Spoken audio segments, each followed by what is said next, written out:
जैसे कि जैसे कि गंगायाम घोषः, ऐसे बोला था।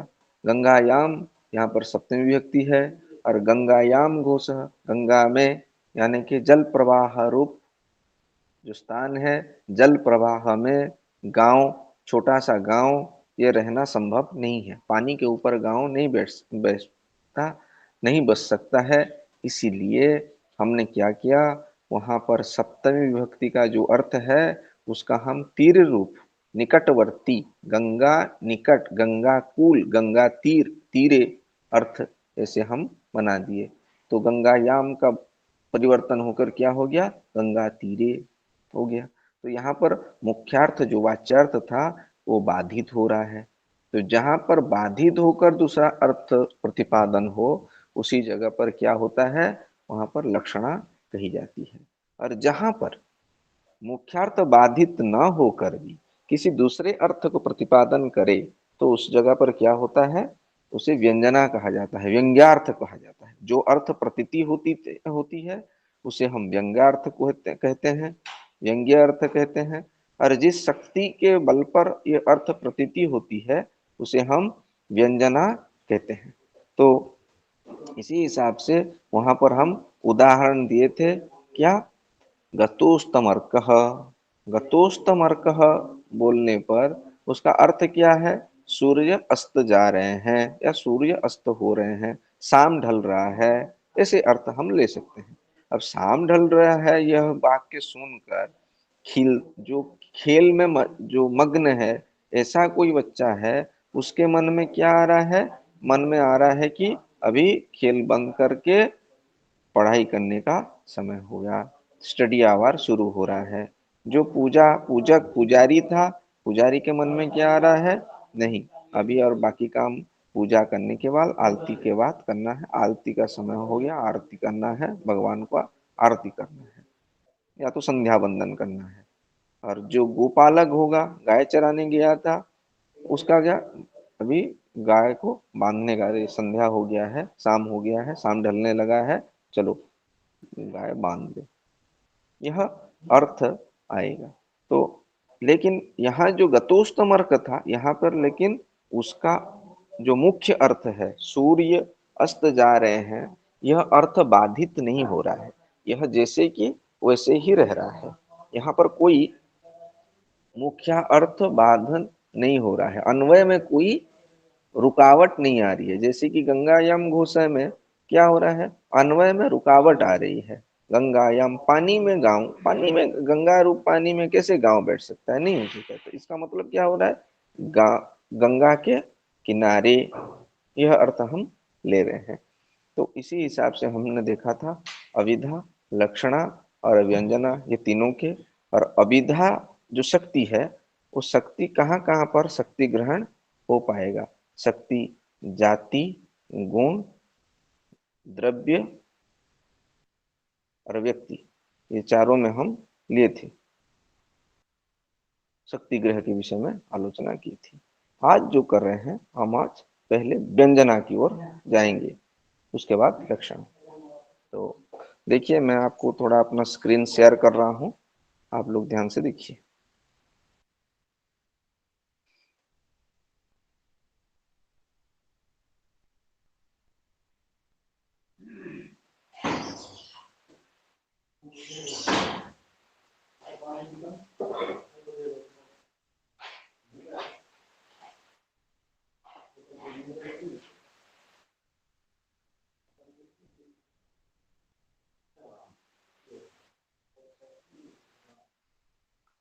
आप लोगों को दिखाई दे रहा है स्क्रीन में?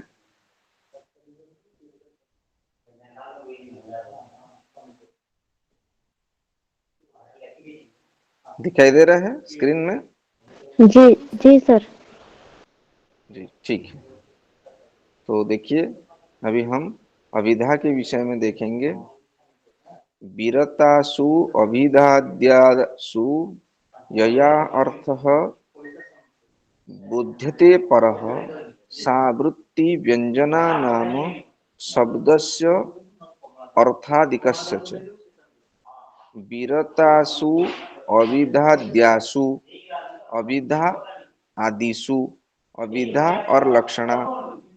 तो विरतासु अभिधाद्यासु, जब अभिधा आदि विरत हो जाएं फिर भी वहां पर यया अर्थ बोध्यते परः, फिर भी कोई दूसरा अर्थ समझा जाए तो वहां पर कौन सी वृत्ति से या कौन सी शक्ति से यह अर्थ समझ आ रहा है?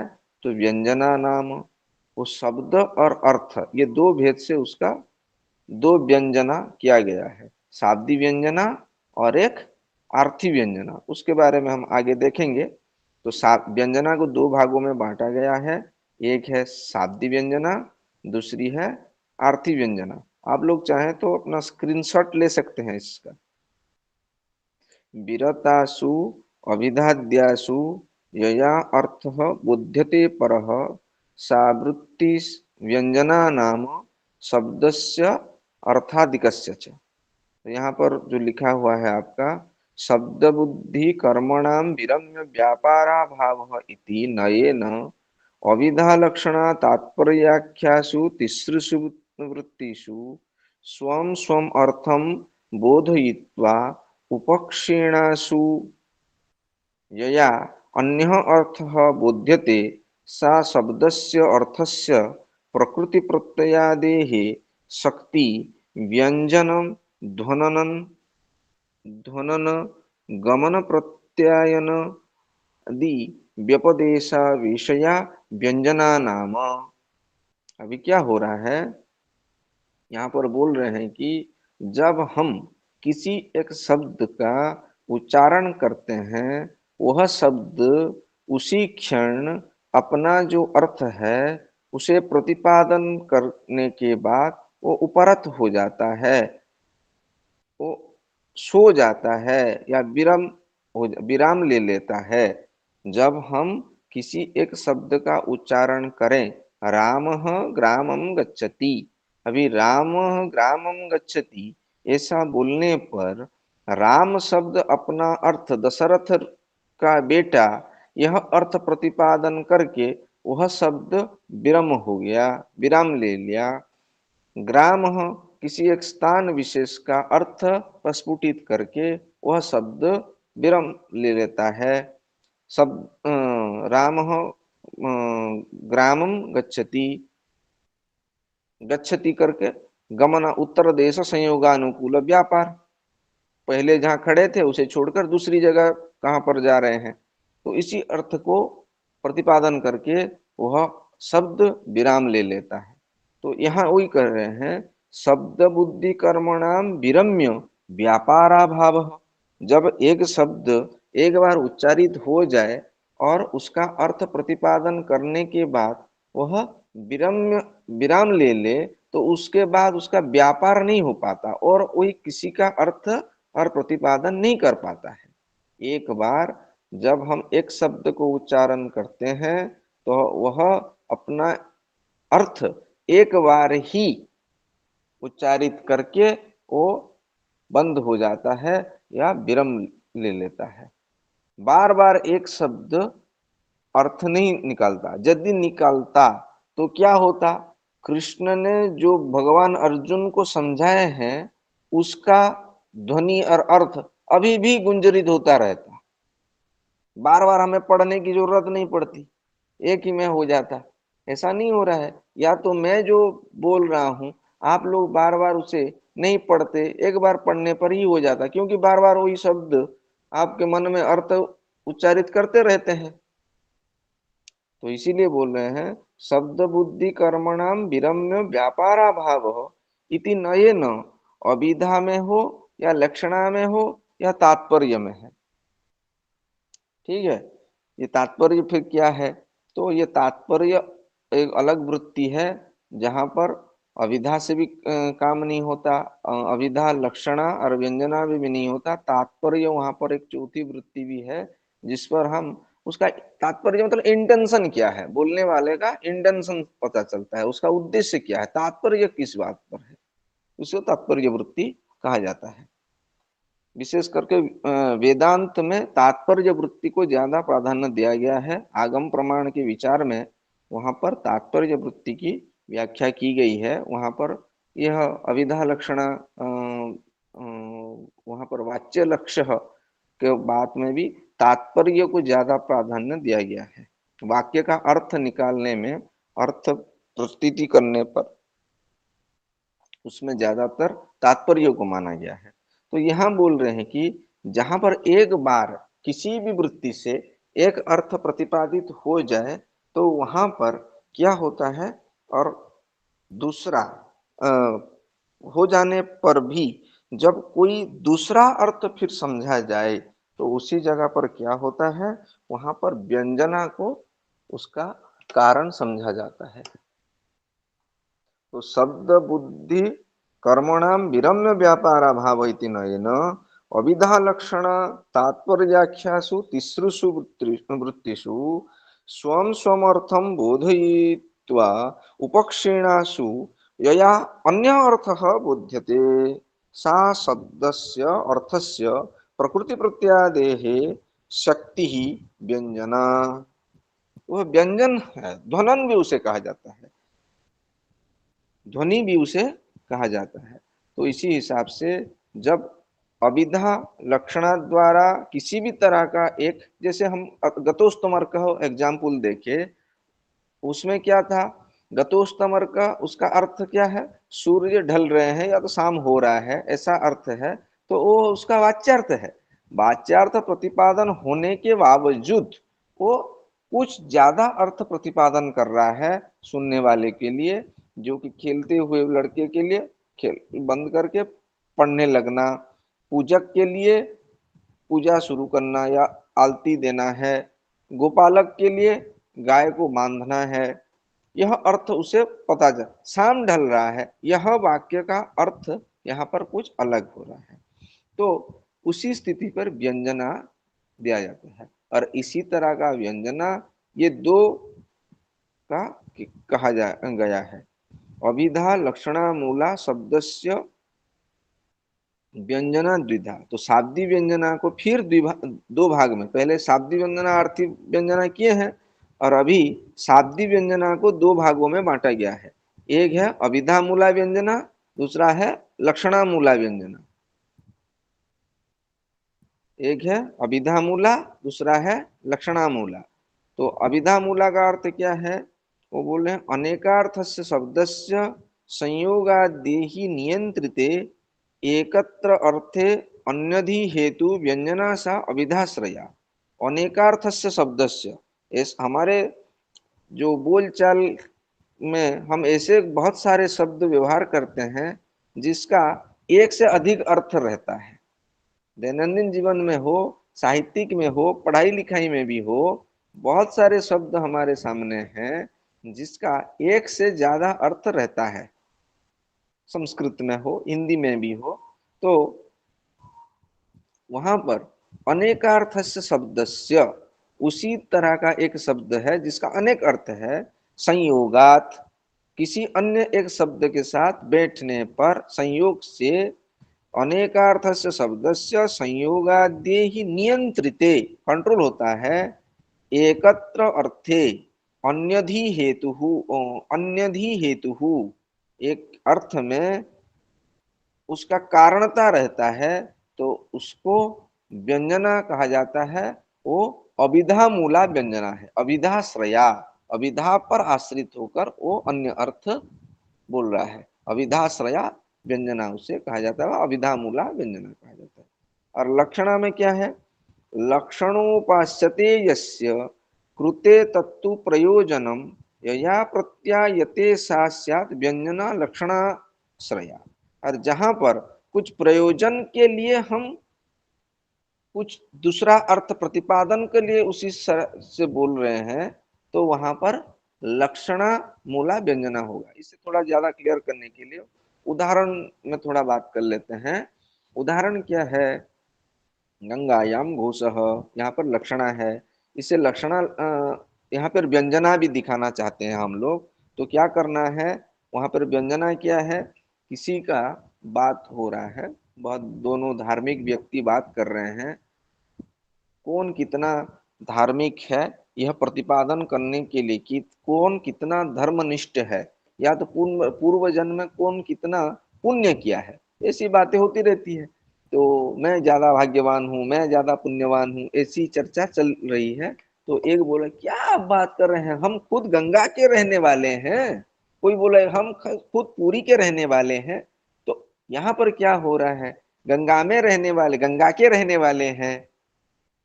गंगा के रहने वाले मतलब क्या, गंगा के ऊपर तो नहीं रहेंगे, तो यहाँ पर लक्षण है गंगा के साइड में या गंगा के पुल में, गंगा के किनारे रह रहे हैं। इसके अलावा भी वो क्या बोलना चाहता है, प्रयोजन क्या है उसको, मैं ज्यादा भाग्यवान हूं, मैं ज्यादा धार्मिक हूं। यह सुशीतत्व पावनत्वादि परिचयार्थम, शीतत्व पावनत्व, मैं ज्यादा पुण्यवान हूं, मैं ज्यादा पवित्र हूं, यह दिखलाने के लिए वो बोल रहे हैं। तो यहाँ पर क्या हुआ, लक्षणा है गंगा के किनारे, हम गंगा में के रहने वाले हैं, गंगा के रहने वाले तो गंगा में नहीं रह सकते, गंगा के किनारे रहेंगे, यहाँ तो लक्षणा हो गया। उसके बाद भी एक अर्थ उसका प्रतीति करवा रहा है वो, कि मैं ज्यादा धार्मिक हूं। तो वहां पर लक्षणा मूला व्यंजना है। तो यही लक्षण में बोला जा रहा है, लक्षणोपास्यते यस्य कृते तत्तु प्रयोजनम यया प्रत्यायते सा स्यात् व्यंजना लक्षणाश्रया। तो इसी हिसाब से हम जो देखे कि जो व्यंजना है वो दो भागों में बैठा है, पहले शाब्दी व्यंजना और आर्थी व्यंजना। और जो शाब्दी व्यंजना है उसे दो भागों में बांटा गया है, अभिधा मूला और लक्षणा मूला, ये दोनों। उसके बाद हम थोड़ा इसे देखेंगे, अभिधा मूला व्यंजना का उदाहरण आपको मैंने अभी तक नहीं दिया। अनेकार्थ से शब्द से ऐसा क्या क्या है, तो इसको बहुत ध्यान से आप लोग सुनिए और यह याद भी रखिएगा, क्योंकि इस पर ज्यादा क्वेश्चन आए आता है। दरअसल परीक्षाओं में, नेट परीक्षा में भी यहाँ से क्वेश्चन आता है। अभिधा मूला जो शाब्दी व्यंजना है उसमें लक्षण क्या है, अनेकार्थस्य शब्दस्य संयोगाद्यैहि नियंत्रिते एकार्थे अन्यधि हेतु व्यंजना सा अभिधाश्रया। अनेकार्थ युक्त जो शब्द है, ऐसा शब्द कहीं दूसरे जगह पर दूसरे शब्द के साथ बैठा हो और वहां पर कुछ ज्यादा अर्थ निकाले, तो वहां पर शाब्दी व्यंजना कहा जाता है, अभिधा मूला शाब्दी व्यंजना। वहां पर बोला जा रहा है कैसे कैसे जगह पर किस किस अर्थ में हो। साहित्य दर्पणकार विश्वनाथ कविराज बोल रहे हैं, संयोग विप्रयोगश्च साहचर्यम विरोधिता अर्थः प्रकरणम लिंगम शब्दस्य अन्यस्य सन्निधिः सामर्थ्यम औचिति देशः कालः व्यक्तिः स्वरादयः शब्दार्थस्य अनवच्छेदे विशेष स्मृति हेतु। तो यह सारे चीज है, संयोग, विप्रयोग, साहचर्य, विरोधिता, अर्थ, प्रकरण, ये सारे जो अर्थ में जितने सारे शब्द है, वहां इसी इसी अर्थ पर हम जब देखेंगे तो वहां पर सब जगह पर व्यंजना ही होगी, और वह व्यंजना शाब्दी व्यंजना ही है, अभिधा मूला शाब्दी। तो पहले देखेंगे संयोग में। संयोग में क्या है, एग्जाम्पल देखिए, सशंख चक्रो हरि। हरि शब्द का अर्थ क्या है, तो हरि शब्द का अर्थ तो बहुत सारे दिखाई देते हैं। कभी भगवान विष्णु के अर्थ में किसी व्यक्ति का नाम भी हरि हो सकता है, हरि का अर्थ मरकट भी हो सकता है, बानर, हरि ही। एक बार नारद ने बोले थे मुझे हरि जैसा मुख चाहिए, तो बना दिए थे भगवान ने बंदर जैसा मुख, कहानी सुने होंगे आप, ठीक है। तो ऐसे बहुत सारे अर्थ हैं, लेकिन जब हम संयोग सिद्ध करके कुछ बोलते हैं, वहां पर क्या होता है, तो यहाँ सशंख चक्रो हरिहि, सशंख चक्रो, यहाँ पर सशंख चक्र कहने का संयोग, सशंख चक्र शब्द जब हरि के साथ रहता है तो वह हरि का अर्थ सिर्फ और सिर्फ विष्णु अर्थ में रहेगा, नर के अर्थ में नहीं जाएगा, किसी व्यक्ति विशेष का अर्थ में नहीं जा सकता। तो यहाँ क्या हो रहा है, हरि का अर्थ यद्यपि बहुत सारे हैं, फिर भी वह क्या कर रहा है, दूसरे अर्थ के सानिध्य में वो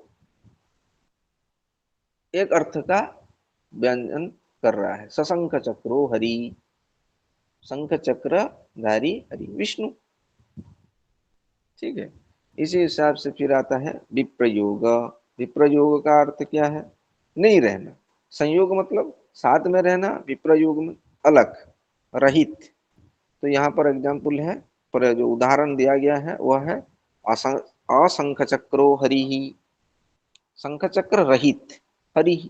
तो यहाँ पर भी हरि जो आ रहा है, असंख चक्रो हरि, शंख चक्र युक्त कौन है, विष्णु। और शंख चक्र बोलने पर भी विष्णु को ही समझा जाएगा, ना कि किसी व्यक्ति विशेष को। क्योंकि शंख चक्र हमेशा धारण करना या ना धारण करना किसके साथ संबंधित है, तो विष्णु के साथ संबंधित है। तो इसीलिए यहाँ पर हरि शब्द में विष्णुवाचक ही हमेशा रहेगा, यह बात बोला गया है। तो संयोग में सशंख चक्रो हरि ही विष्णु है, और विप्रयोग में असंख चक्रो हरि ही कहने पर भी हरि का अर्थ विष्णु ही है। फिर आ रहा है साहचर्यम। जब साहचर्य की बात आता है, साहचर्य क्या है, आप लोग साहचर्यम यह शब्द पहले भी सुने होंगे।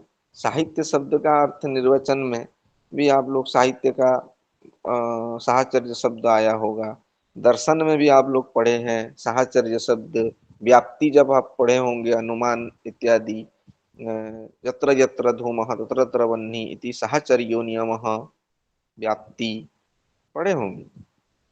तो यहाँ लेकिन साहचर्य जहां जहां ये वहां वहां वही, ऐसा अर्थ में नहीं। ये दोनों की साहचर्य जब रहता है, किस अर्थ को समझाता है। तो देखिए यहाँ पर जो भीमार्जुनो, भीमार्जुनो कहने पर यहाँ अर्जुन शब्द का जो अर्थ है, यह भी अनेकार्थक है। अर्जुन कहने पर पेड़ को भी समझाता है। अर्जुन नामक एक पेड़ है, बड़ा सा पेड़ रहता है, और अर्जुन रहता है पांडव में से एक पांडव है। 5 पांडव से में से एक पांडव कौन है, अर्जुन है। तो यहाँ भीमार्जुनो कहने पर हम पेड़ को लें या अर्जुन को लें, मतलब पांडव को लें। तो यहाँ पर हो रहा है अर्जुन का अर्थ पांडव, क्योंकि भीम के साथ आप पेड़ को नहीं लगा रह सकते हैं, उसका अर्थ नहीं आएगा।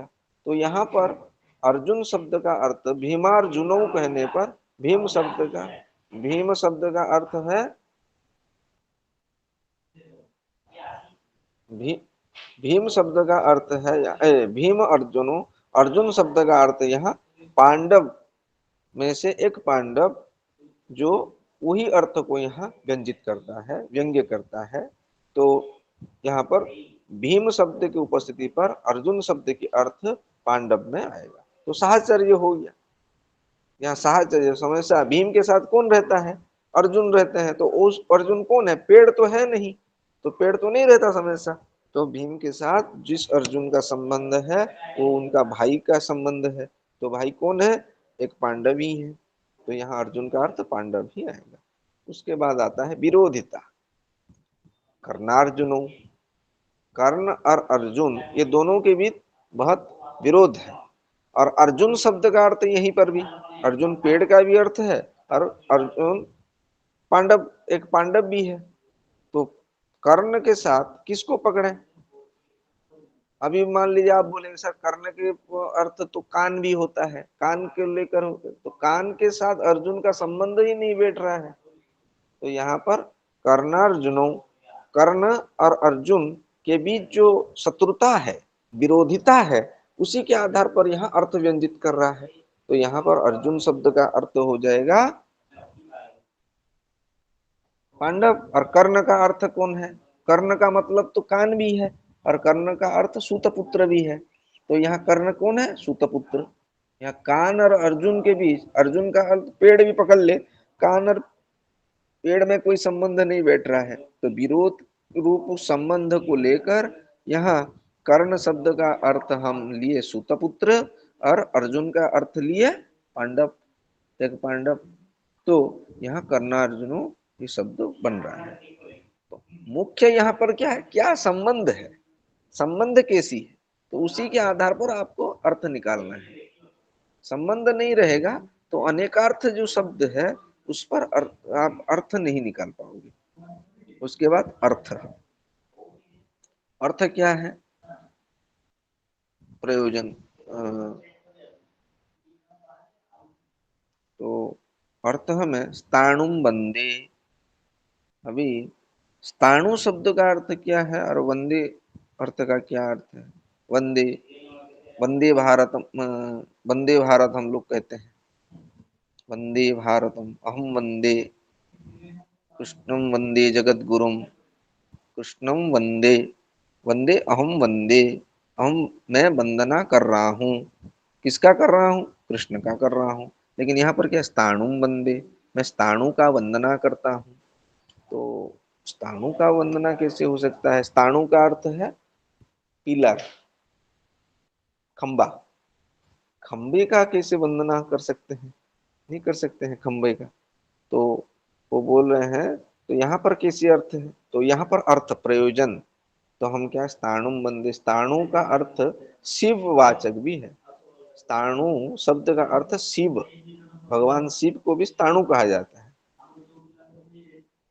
जैसे गीता में भी स्थाणु अर्थ है, नित्य सर्वगत स्थाणु अचलोयम सनातन, द्वितीय अध्याय में है, क्या है, नित्य सर्वगत स्थाणु अचलोयम सनातन, यह सनातन परम ब्रह्म, यह नित्य है, सर्वगत है, सर्व के अंदर स्थाणु है, कहीं हिलजुल नहीं सकता, पूरा निश्चल है। तो यहाँ पर भी स्थाणु, स्थाणु शिव को कहा जाता है। तो स्थाणु वंदे, तो मैं खंबे को पूजा करूं, वंदना करूं, या शिव को वंदना करूं। तो अर्थ प्रयोजन क्या है, मुझे कुछ प्राप्ति करना है, मुझे कुछ पाना है, मेरी कुछ मन में कामना है, उस कामना की पूर्ति के लिए मैं पूजा कर रहा हूँ।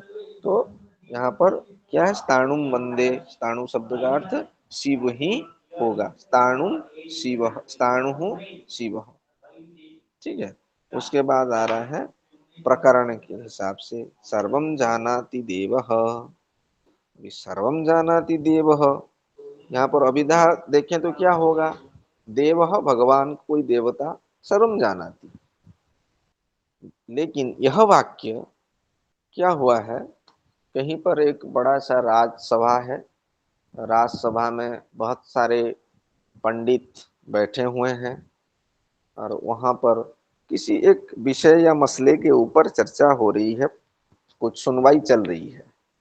तभी जिसके विषय में वहां सुनवाई चल रही है, राजा के दरबार है, राजा को प्रसन्न करने के लिए, खुश करने के लिए व्यक्ति विशेष बोल रहा है कि सर्वम जानाति देवः, वो तो देवः सर्वम जानाति, सर्वम जानाति देवः, आपको कुछ बोलने का क्या है, आप कुछ बोलिए, बोला गया है, जिसके ऊपर सुनवाई हो रहा है, तो उसे बोला गया कि आप अपने पक्ष में कुछ बोलना चाहते हैं।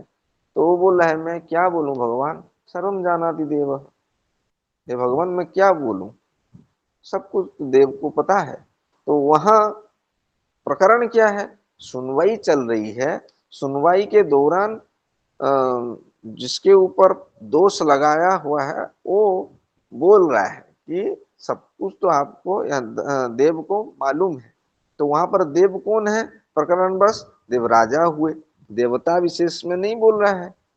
वहां भगवान भी यदि बोले हो कि भगवान मैं और क्या बोलूं, तो भगवान वहां, वो भगवान को नहीं बोल रहा है, वहां पर कोई राजा को ही वो भगवान या देव बोल रहा है।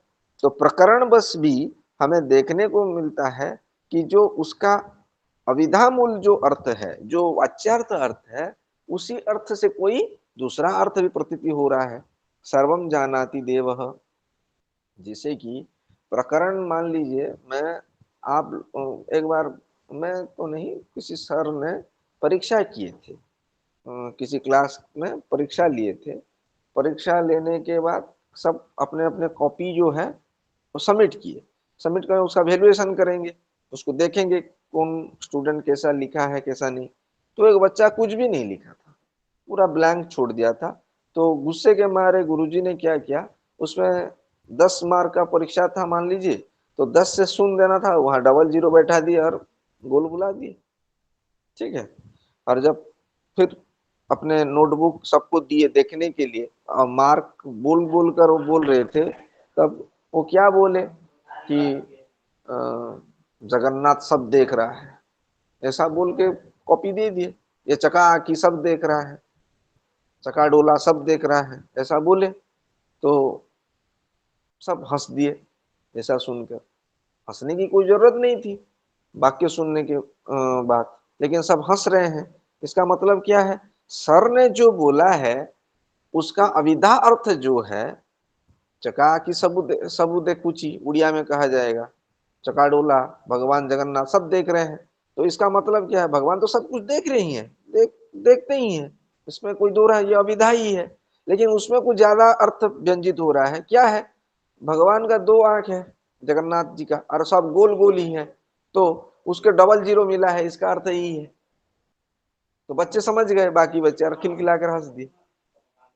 तो प्रकरण में क्या है, जब प्रकरण खाता नोटबुक कॉपी दिखा रहे हैं, तो उसी हिसाब से वहां प्रकरण से पता चल रहा है कि नहीं, सर ने यह अर्थ में बोला है, इसीलिए हंस दिए बाकी बच्चे।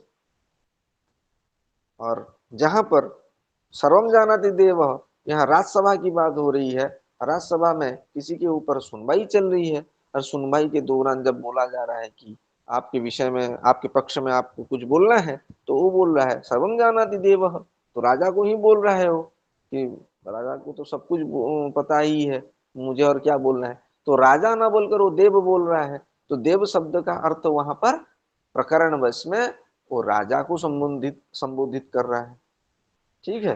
तो प्रकरण बस भी हमें देख रहे हैं कि एक शब्द, एक वाक्य अपने वाच्यार्थ को के अतिरिक्त के अलावा, वाच्यार्थ के अलावा भी कोई दूसरा अर्थ प्रस्तुत कर रहा है, उसके हिसाब से बाद आ रहा है लिंगम। लिंगम में क्या है, कुपितो मकर ध्वज,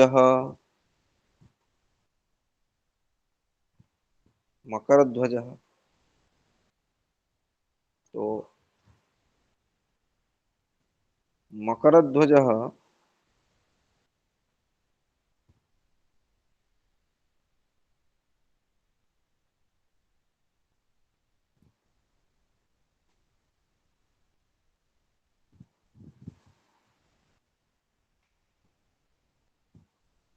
मकर ध्वज, बेताल पंचविंशति भी आप लोग सुने होंगे नाम। वहां पर मकर केतु, मकर ध्वज, ये जो 25 कथाएं हैं बेताल पंचविंशति में, तो बेताल जितने सारे उसका किरदार के बारे में कहानी सुनाता है, उसमें किसी का नाम मकर केतु, मकर मदन, ऐसा नाम वगैरह वगैरह रखता है। मकर केतु मकर ध्वज भी रखता है। तो मकर केतु का मतलब जो भी है, मकर ध्वज का मतलब भी वही है। तो मकर ध्वज का मतलब है कामदेव, और ध्वज का मतलब होता है झंडा। अब मकर का मतलब होता है मगर, जो क्रोकोडाइल के अर्थ में रहता है। तो इसमें कैसे हमें पता चले कि इसमें कौन सी अर्थ लिया गया है। मकर ध्वज झंडा के अर्थ में, मकराकृति ध्वज, ऐसा अर्थ में लिया गया या क्या लिया गया। तो लिंगम वहां पर चिन्ह क्या है, कुपितः। कुपितः जो है क्रोधान्वित मकर ध्वज, तो क्रोधान्वित जो प्रक्रिया है, तो क्रोधान्वित जो बातें हैं, क्रोधान्वित जो एक भावना है, वह चेतन में हो सकता है, अचेतन में तो हो नहीं सकता। हम बोलेंगे कि मोटरसाइकिल बहुत गुस्सा हो गया, नहीं हो पाएगा ना। मोटरसाइकिल कैसे गुस्सा हो पाएगा, मोबाइल बहुत गुस्सा हो गया है, कोई कोई बोलेगा नहीं सर मेरा बहुत मोबाइल में हीटिंग इशू आ रहा है, और हीटिंग इशू को बोलेगा नहीं मोबाइल गुस्सा हो रहा है, तो ये मजाक के लिए बोल सकता है, लेकिन हकीकत में ऐसा होता नहीं है। तो कुपितो मकरध्वज, यहाँ पर क्रोधान्वित मकरध्वज मतलब यहाँ हमेशा मकरध्वज का अर्थ कामदेव को लिया जाएगा।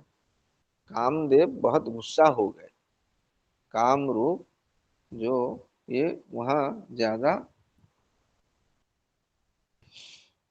अर्थ दिया लिया जा सकता है। कहाँ पर मकरध्वज का अर्थ ध्वज अर्थ नहीं है, झंडा अर्थ नहीं है, वहां पर कामदेव अर्थ है।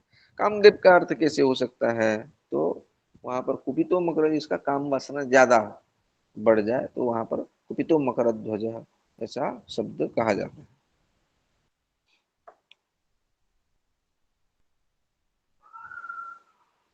उसके बाद संयोग विप्रयोग साहचर्य विरोधिता अर्थ प्रकरण आ गया। तापरे शब्द, उसके बाद आ रहा है शब्दस्य अन्यस्य सन्निधि, दूसरे शब्द को के पास रहने पर उसका अर्थ बदल जा रहा है।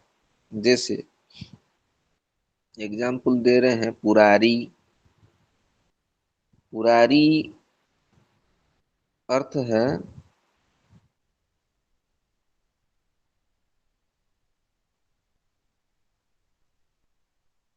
पूरम नाम ग्रामम, पुरस्य अरि ही पुरारी, शत्रु अर्थ में रहेगा। शत्रु, लेकिन शत्रु को देव कैसे कह सकते हैं, देव पुरारी यहाँ शब्द है। तो सिर्फ पुरारी, केवल पुरारी शब्द बोलने पर वहां हम अरि का मतलब शत्रु, और पूर मतलब ग्राम, किसी स्थान विशेष, पूरस्य अरि या पूरम शरीरम करके शरीर का शत्रु कर सकते हैं।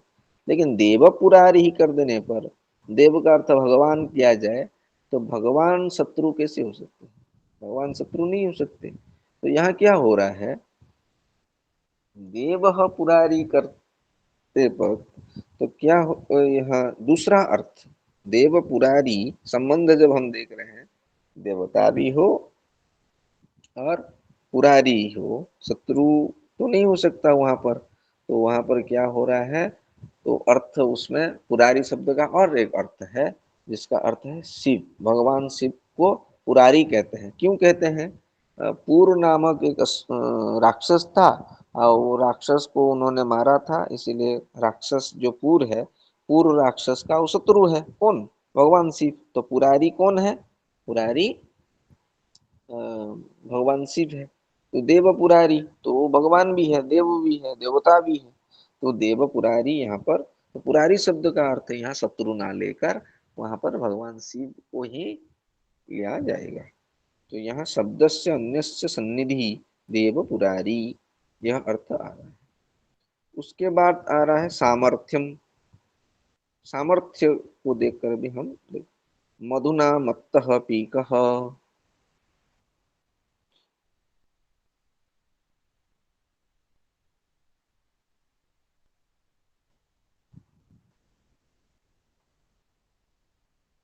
तो मधुना मत्तः पीकः, मधु शब्द का बहुत सारे अर्थ है। जैसे मधु का अर्थ मधुमास भी होता है, और मधु शब्द का अर्थ शहद भी होता है, हनी। ठीक है, तो यहाँ किसका अर्थ लें, मधुना मत्तः पीकः करने पर देखते हैं मधुमास, मधुमास में, वसंत मास में, वसंत के महीने में मत्तः पीक मगन रहता है, कोयल मगन रहता है, यह अर्थ है। और मधु का अर्थ शहद करने पर, अ, शहद से, हनी से कोयल मगन रहता है, ये कैसे हो सकता है। तो सामर्थ्य किसमें है, जो कोयल है, कोयल को मगन करने वाली सामर्थ्य रह किसके पास है, शहद के पास है या वसंत ऋतु के पास है, चैत्र मास महीना जो है, बसंत ऋतु में है या चैत्र महीना में है या मधुमास ये शहद में है। तो देखा जाए तो पीक कोयल कब ज्यादा कूजन करता है, तो बसंत में करता है। तो यहाँ मधुना मत्त पीक, मधुना शब्द का अर्थ हम लिए क्या, मधुमास चैत्र बसंत ऋतु को हम ले रहे हैं, मधुना मत्त पीक।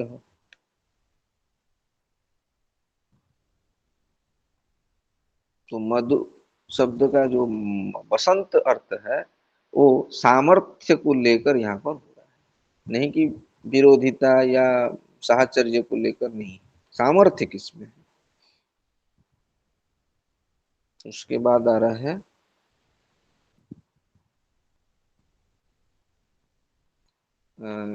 औचिति। औचिति का उदाहरण क्या है, पातु वो दयिता मुखम, पातु वो दयिता मुखम।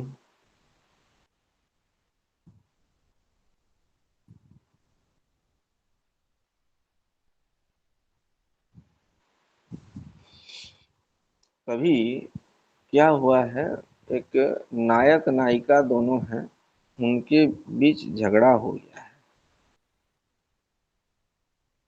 यहाँ पोतुबु हो गया है टाइपिंग में, वो चेंज कर आप करेक्शन कर सकते हैं, पातुबु होगा वहां पर।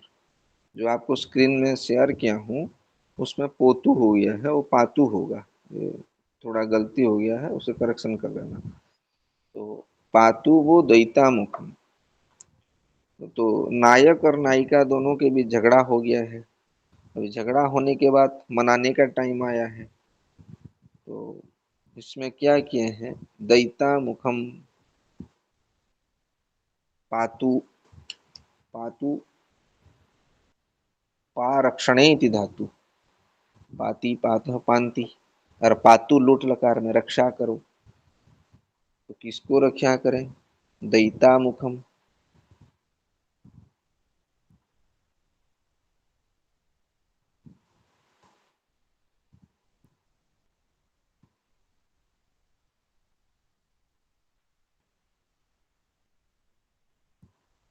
तो मुख शब्द का दो अर्थ है। एक तो है जो हमारी आनंद मुखम है, चेहरा, कोई भी एक मुख उसे कहा जाता है। और मुख सामने, सम्मुख अर्थ में मुख शब्द है। तो यहाँ किसको लें, मुख को लें या सम्मुख को लें।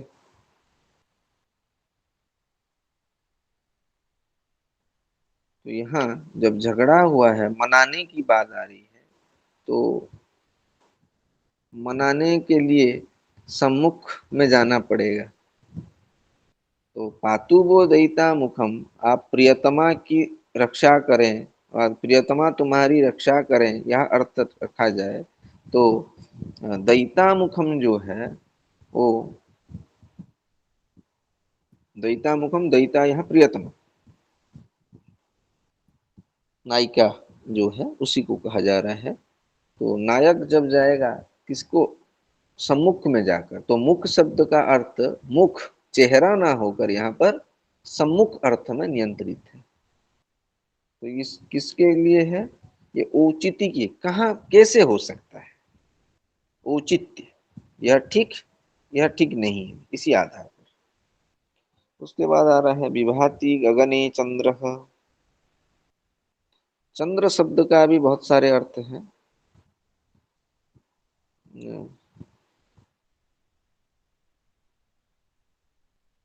चंद्र रोज हम देखते हैं शाम को, रात को।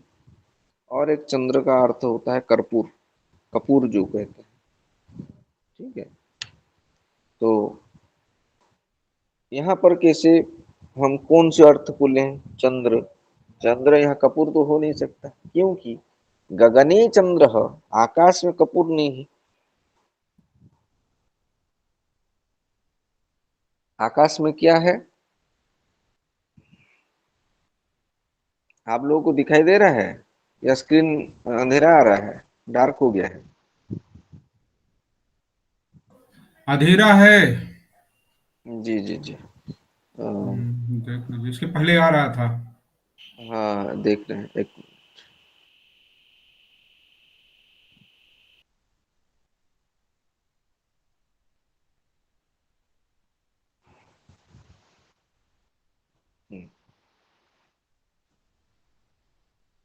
अभी समीचीनम।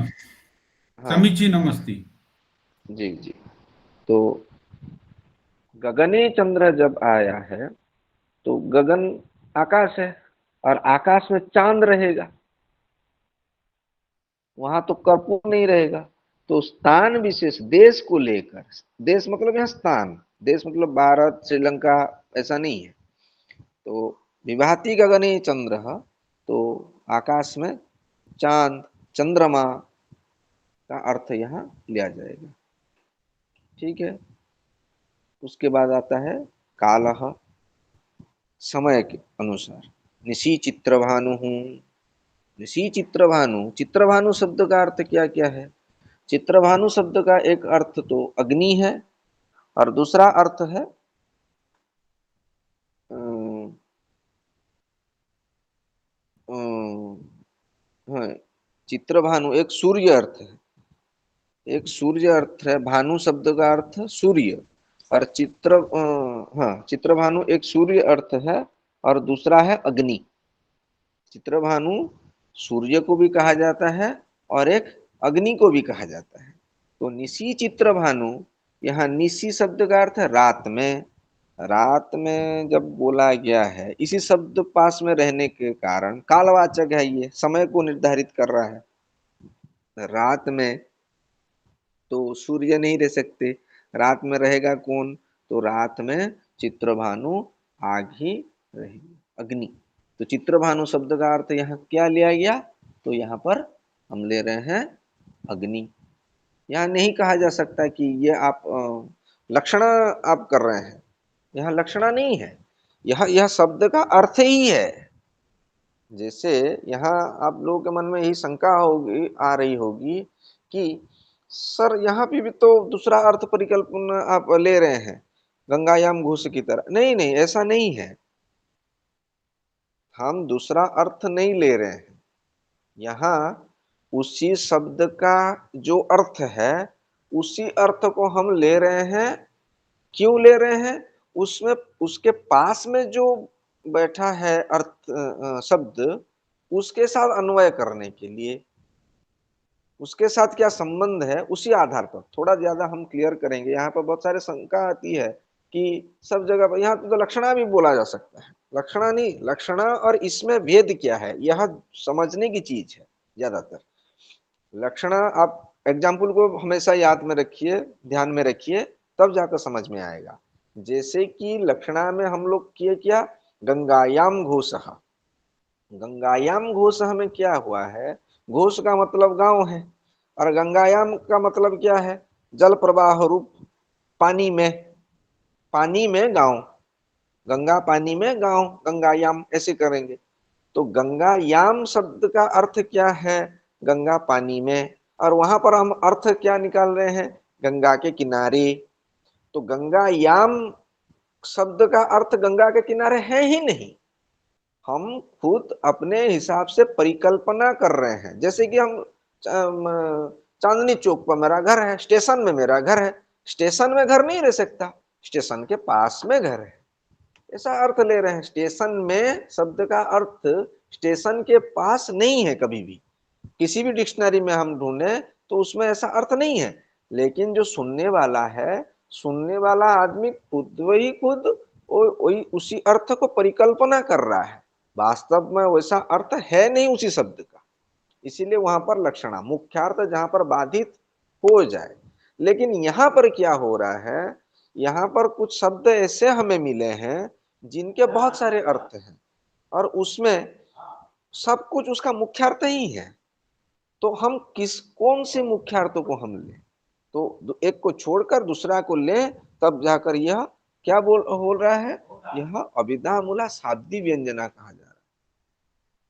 ठीक है, इसमें बाधित नहीं हो रहा है, इसमें लक्षणा नहीं है, इसका जो अर्थ है शब्द का उसी को ले रहे हैं। तो निशी चित्र भानु, ऐसा करने पर रात में अग्नि, रात में सूर्य नहीं हो सकता। निशी चित्र भानु, उसके बाद व्यक्ति। व्यक्ति क्या पर आता है, क्या है यहाँ जो व्यक्ति शब्द है वहाँ लिंगम और व्यक्ति, ये दो जो अर्थ है, यहाँ व्यक्ति का अर्थ हेतु अर्थ में है। व्यक्ति नहीं, भूल गया, भूल कह रहा हूँ। यहाँ व्यक्ति का अर्थ, यहाँ पर देखिए एक लिंगम है, सातवें में लिंगम का अर्थ यहाँ पुल्लिंग, स्त्रीलिंग, नपुंसक लिंग अर्थ में नहीं है। यहाँ पर लिंगम क्या है, हेतु, निदर्शन, साधन, इसी अर्थ में लिंगम शब्द यहाँ पर है। ठीक है। और व्यक्ति शब्द किस अर्थ में है, व्यक्ति अर्थ जो है, व्यक्ति शब्द जो है, व्यक्ति वह यहाँ पर लिंग अर्थ में है, पुल्लिंग, स्त्रीलिंग, नपुंसक लिंग, इसी अर्थ को समझाने के लिए यहाँ व्यक्ति शब्द दिया गया है।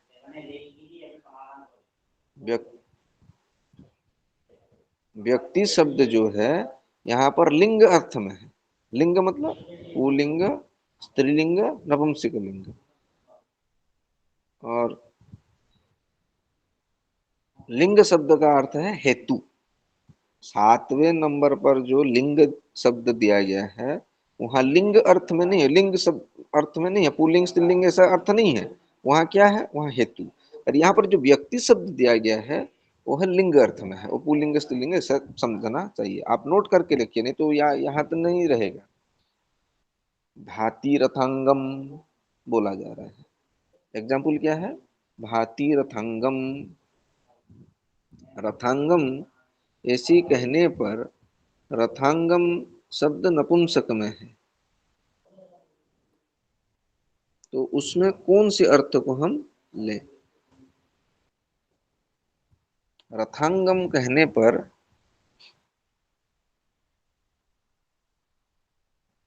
रथ की अंग को भी रथांगम, और रथांगम नपुंसक है इसीलिए उसका चक्र अर्थ ही लिया जाएगा, रथांगम चक्रम। तो यहाँ रथ के पहिए को ही यहाँ ग्रहण किया गया है। रथांगम कहने पर झंडा भी उसका रथांगम है, उसका जो बैठने की जगह रहेगी ये भी रथांगम है। तो वो अलग अलग, लेकिन रथांगम यहाँ नपुंसक लिंग है इसीलिए यहाँ चक्रम को ही लिया जाएगा, भाती रथांगम। उसके बाद आ रहा है स्वरादय।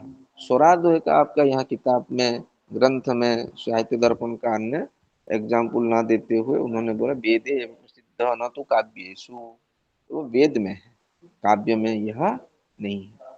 तो फिर एक बार हम देख लेते हैं, यह बहुत इंपॉर्टेंट है। यह बहुत कस्तंभ खस्तंभ करके भी क्वेश्चन आता है कहीं कहीं पर। आपको यह लॉन्ग क्वेश्चन में भी, यहाँ इग्नू का जो परीक्षा चलती है उसमें लॉन्ग क्वेश्चन में आएगा। आप इसे समझा कर लिखना है अपनी भाषा में, तो आपको यह ज्यादा जरूरत है कि यहाँ किस अर्थ में कैसा चल रहा है।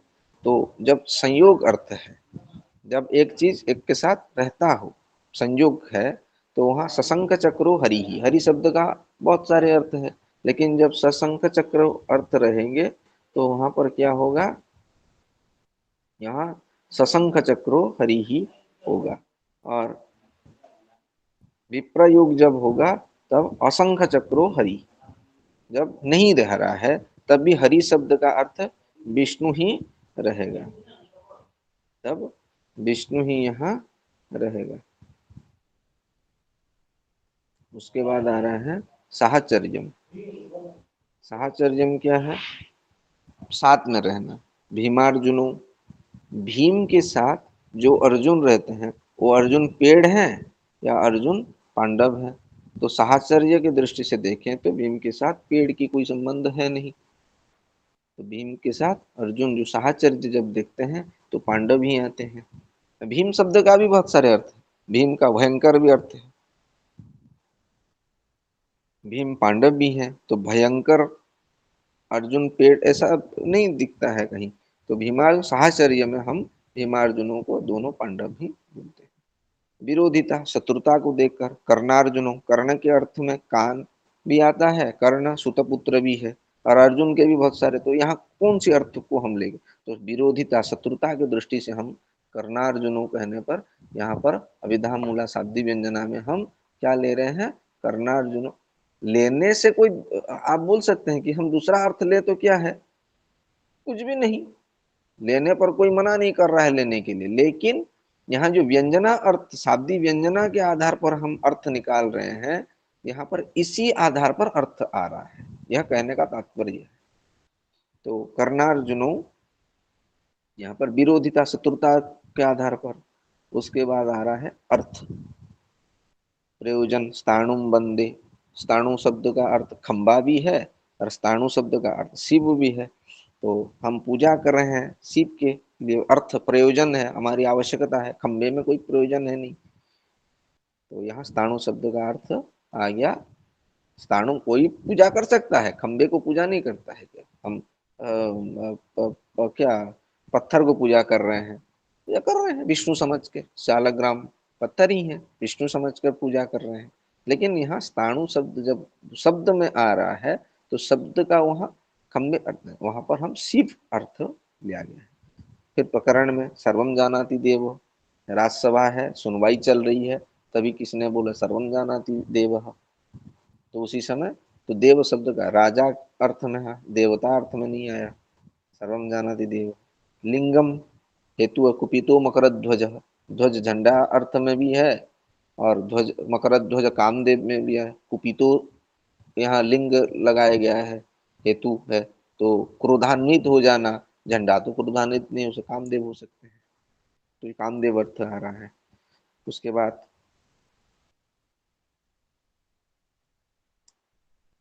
शब्दस्य अन्यस्य सन्निधि, देव पुरारी।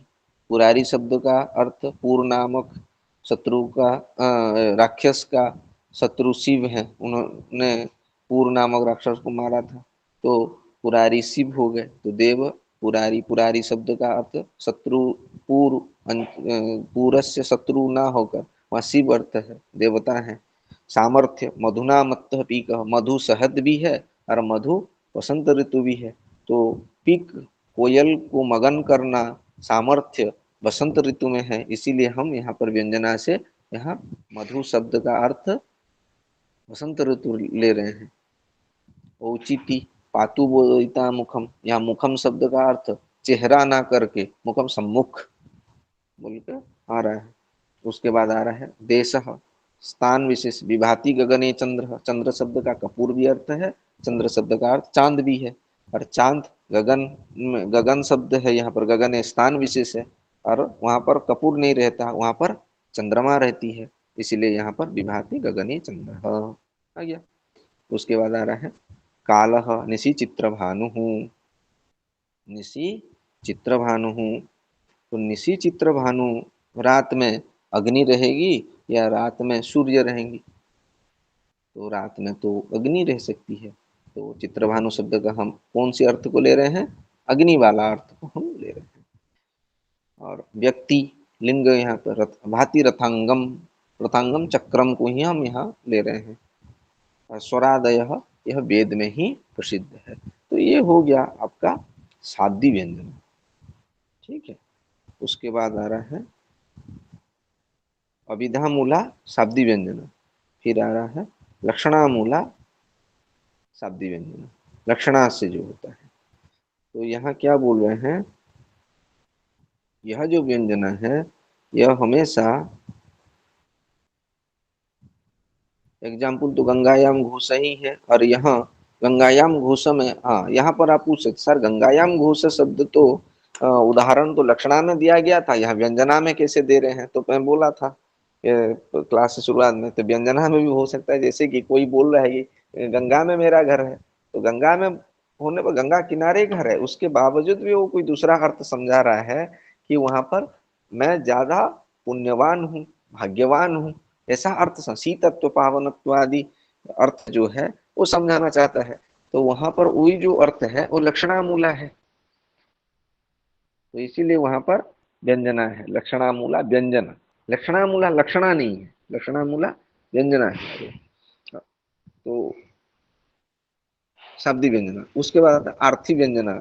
शाब्दी व्यंजना और आर्थी व्यंजना पहले दो भाग हुआ था, और शाब्दी व्यंजना को एक बार बोला गया था क्या, अभिधा मूला और एक लक्षणा मूला। उसके बाद आर्थी व्यंजना। आर्थी व्यंजना जो होता है वो वक्तृ बोधव्य वाक्यानाम अन्य सन्निधि वाच्ययोः प्रस्ताव देश कालानां काकोचेष्टादिकस्य च वैशिष्ट्यात् अन्यमर्थं वा बोध्यते सा अर्थसंभवा त्रैविध्या त्रैविध्यादिमयम् अर्थानां प्रत्येकं त्रिविधा मतः। ये सब तीन तीन हिसाब से भाग होते रहेंगे, यह बहुत लंबा है। आप इतना ही आपको समझना चाहिए, जो वक्ता रहता है उसके आधार पर आर्थी व्यंजना हो सकता है, किस अर्थ में वो बोल रहा है। हम बुद्धा जो समझने वाला है, सुनने वाला है, तो उसके हिसाब से भी होता है व्यंजना, क्या समझा। क्योंकि देखिए आप बीच बीच में कभी चुटकुले कहते होंगे, कुछ बच्चे कुछ किसी को समझ में आता है, किसी को समझ में नहीं आता है। तो वहां पर बुद्धा का भी वहां पर मायने रखता है। वक्तृ बुद्धव्य वाक्यानाम अन्य सन्निधि वाच्यो, अन्य सन्निधि भी रहने पर भी वाच्य का प्रस्ताव देश काल काकचेष्टा किस भंगी में कहा गया है इत्यादि बहुत सारे अर्थ वहां पर रहकर जब व्यंजना वहां पर अर्थ अलग आता है, वहां पर आर्थी व्यंजना कही जाती है। तो ये रहा हमारी अब तक की व्यंजना। उसके बाद आता है, हम देखेंगे जो उसमें लक्षण। लक्षणा में क्या है, किसे लक्षणा कहा जाएगा, तो लक्षणा के विषय में हम लोग देखेंगे अभी। अभिधा के बाद लक्षणा, लक्षणा के बाद व्यंजना था, लेकिन व्यंजना पहले देख लिए, उसके बाद लक्षणा। लक्षणा में आप लोगों को याद करने का जो आपका टेक्स्ट है, जो आपकी जो कोर्स ऑफ स्टडी दिया, सॉरी आपका जो स्टडी मटेरियल दिया गया है, उसमें जिस तरीके से दिया गया है ध्यान से पढ़ने पर समझ आ जाएगा। लेकिन नोट बनाना बहुत जरूरी है, बिना नोट के आप नहीं कर सकते लक्षणा के विषय। तो पहले देख लीजिए लक्षण में क्या कहा गया है।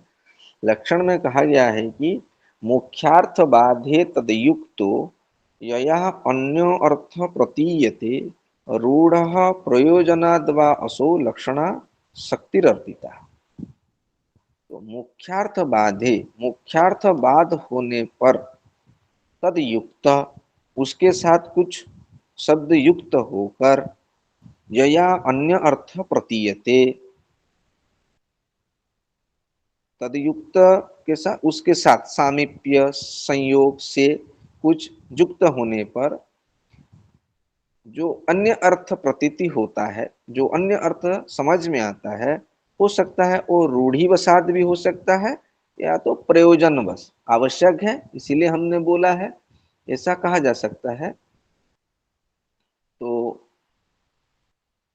वहां पर लक्षणा होता है जहां पर मुख्यार्थ बाधे, वाच्यार्थ जहां पर पूर्णतया बाधित हो जा रहा है, वाक्य में अन्वय नहीं हो पा रहा है, वहीं पर किसी दूसरे शब्द का संयोग होने पर, साथ में होने पर, साथ देकर जब हम अर्थ को ग्रहण करते हैं, दूसरा अर्थ निरूपण करते हैं, तब उसे लक्षणा कहा जाता है। और वह जो लक्षणा लक्षार्थ होगा वह रूढ़ी मूला हो सकता है या तो प्रयोजन मूला हो सकता है।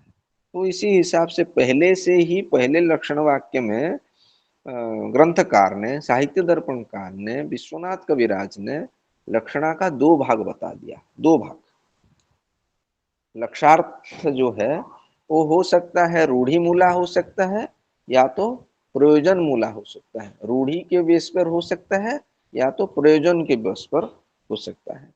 तो आप लोगों को समझने के लिए मैं एक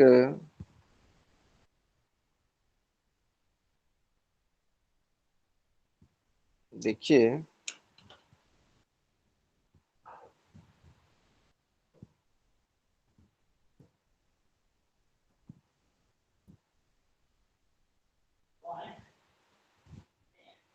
दिखा रहा हूं।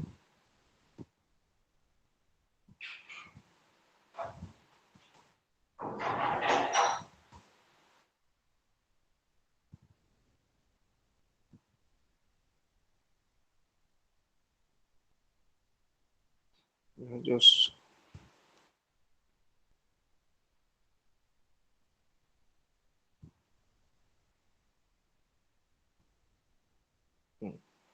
अभी दिखाई दे रहा है आप लोगों को?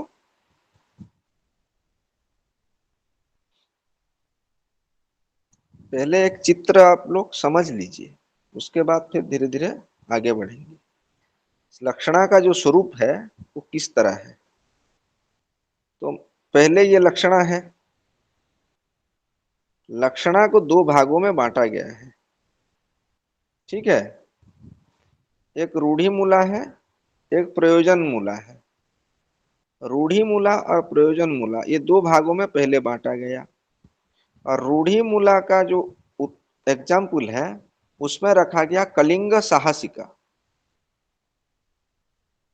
कलिंग साहसिका ये उसका एग्जाम्पल है।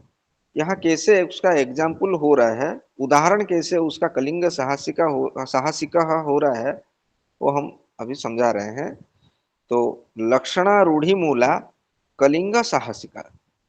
कलिंग साहसिक बोलने पर साहसिक शब्द का अर्थ है जो असंभव कार्य को संभव बना सके।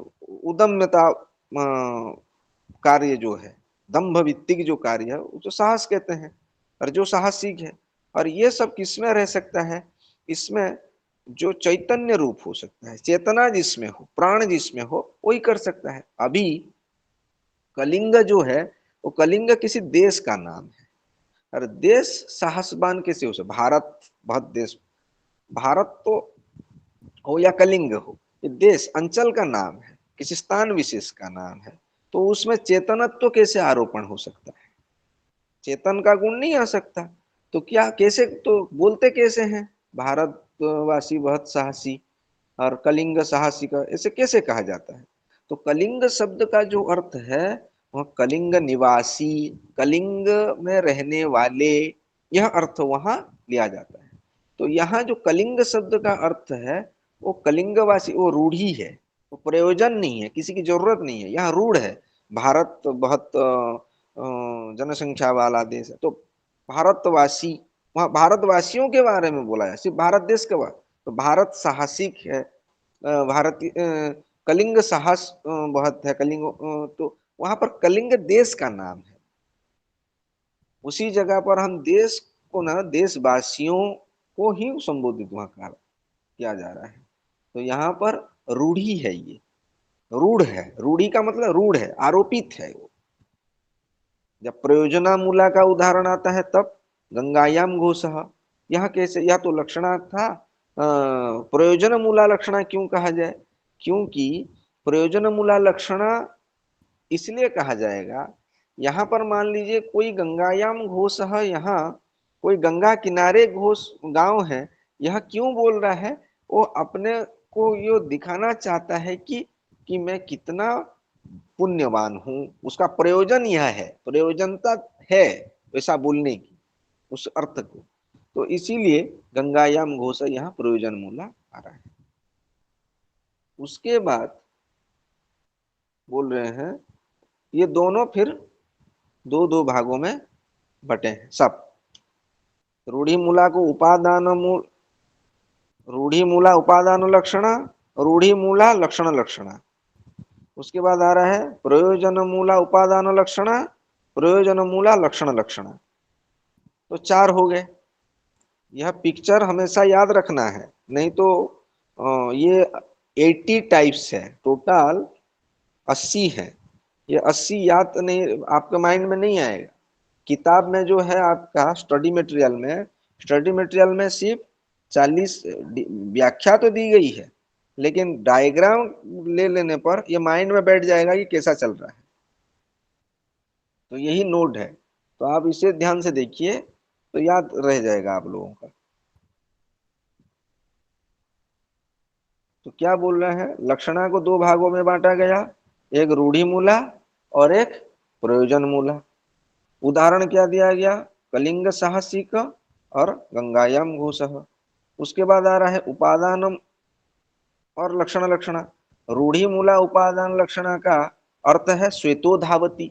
श्वेतो धावती क्या है, कहीं पर बहुत ये घोड़े का रेस चल रहा है और दो आदमी बैठकर बात कर रहे हैं, कौन घोड़ा ज्यादा दौड़ रहा है। तो वहां पर एक आदमी जिसको पूछा गया वो बोल रहा है सफेद वाला बहुत दौड़ रहा है, सफेद बहुत दौड़ रहा है, सफेद वाला भी नहीं, वो सफेद बहुत दौड़ रहा है, सफेद को देख बहुत जोर दौड़ रहा है। तो सफेद जो है या व्हाइट जो है वो दौड़ेगा कैसे, वो तो एक कलर है।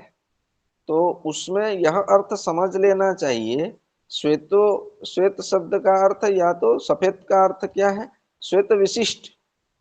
श्वेत विशिष्ट जो है वो दौड़ रहा है, श्वेत विशिष्ट जो घोड़ा है वह दौड़ रहा है। तो वहां पर उपादान लक्षण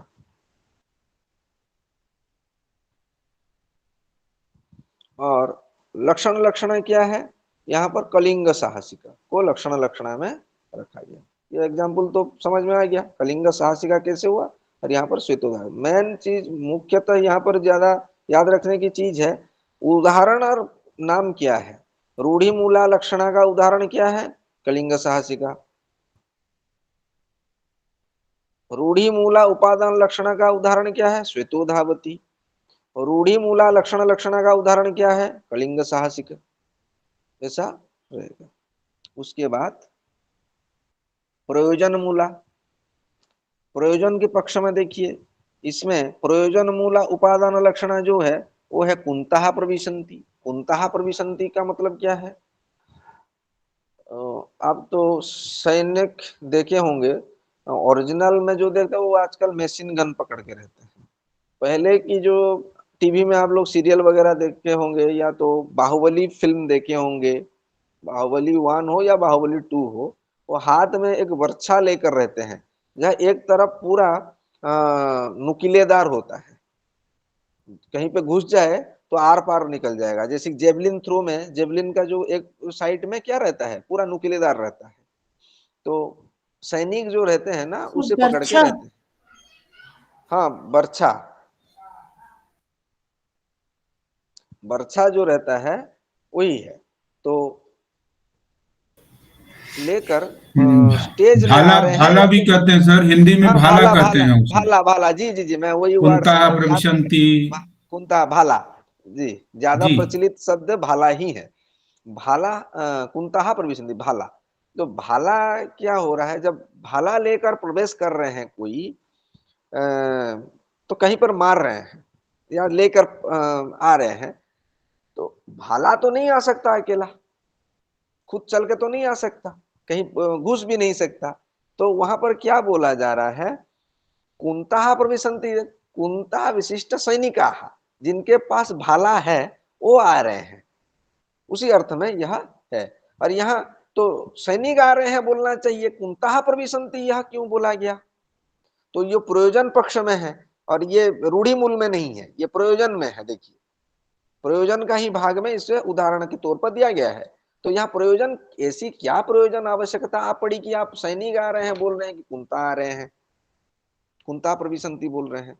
तो यहाँ बोला है अति गहनत्व, अति गहन समझाने के लिए, बहुत सीरियस मैटर है यह समझाने के लिए कुंता प्रविशन्ति बोला गया है, सैनिक आ रहे नहीं है, कुंता प्रविशन्ति।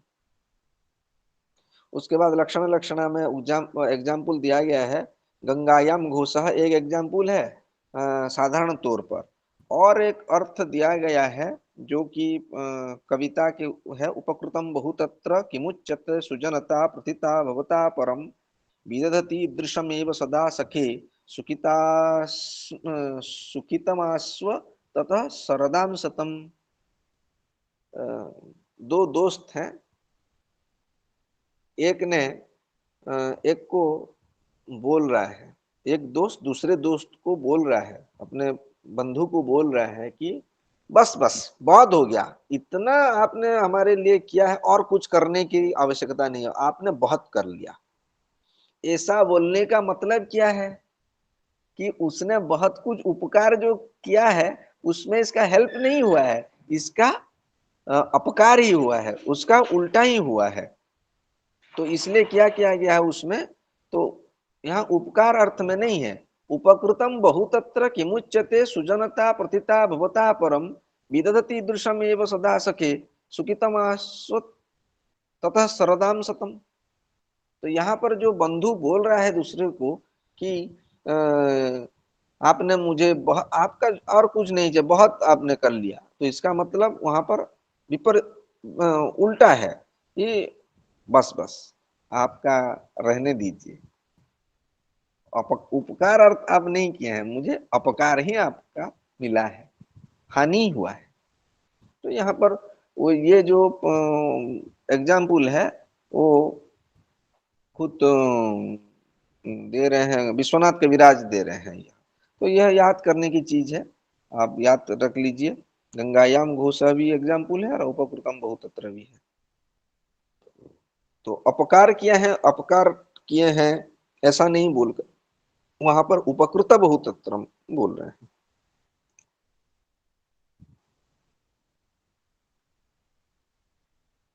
फिर उसके बाद जो है ये उपादान, और ये सारे के सारे ये दो दो भागों में बांटा गया है। सारोप साध्यवसाना, यानी कि रूढ़ी मूला उपादान सारोप लक्षणा, रूढ़ी मूला उपादान साध्यवसाना लक्षणा। फिर आ रहा है रूढ़ी मूला लक्षण लक्षण सारोप लक्षणा, रूढ़ी मूला लक्षण लक्षण साध्यवसाना लक्षण। उसी हिसाब से प्रयोजन मूला उपादान मूला सारोपा लक्षण, प्रयोजन मूला उपादान साध्यवसाना लक्षण, फिर प्रयोजन मूला लक्षण लक्षण सारोप साध्यवसान लक्षण। इसी हिसाब से फिर तो पहले दो हुए, फिर दो से चार होंगे, चार के बाद आठ होंगे।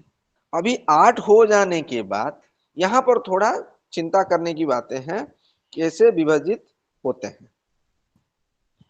तो ये आठ होने के बाद इधर चार हैं और इधर चार हैं, तो यह जो चार हैं इसे चार ही रहने दीजिए। अभी जो प्रयोजन की तरफ है ये जो चार हैं ये आगे बढ़ते हैं, ये यहीं के यहीं रह जाएंगे।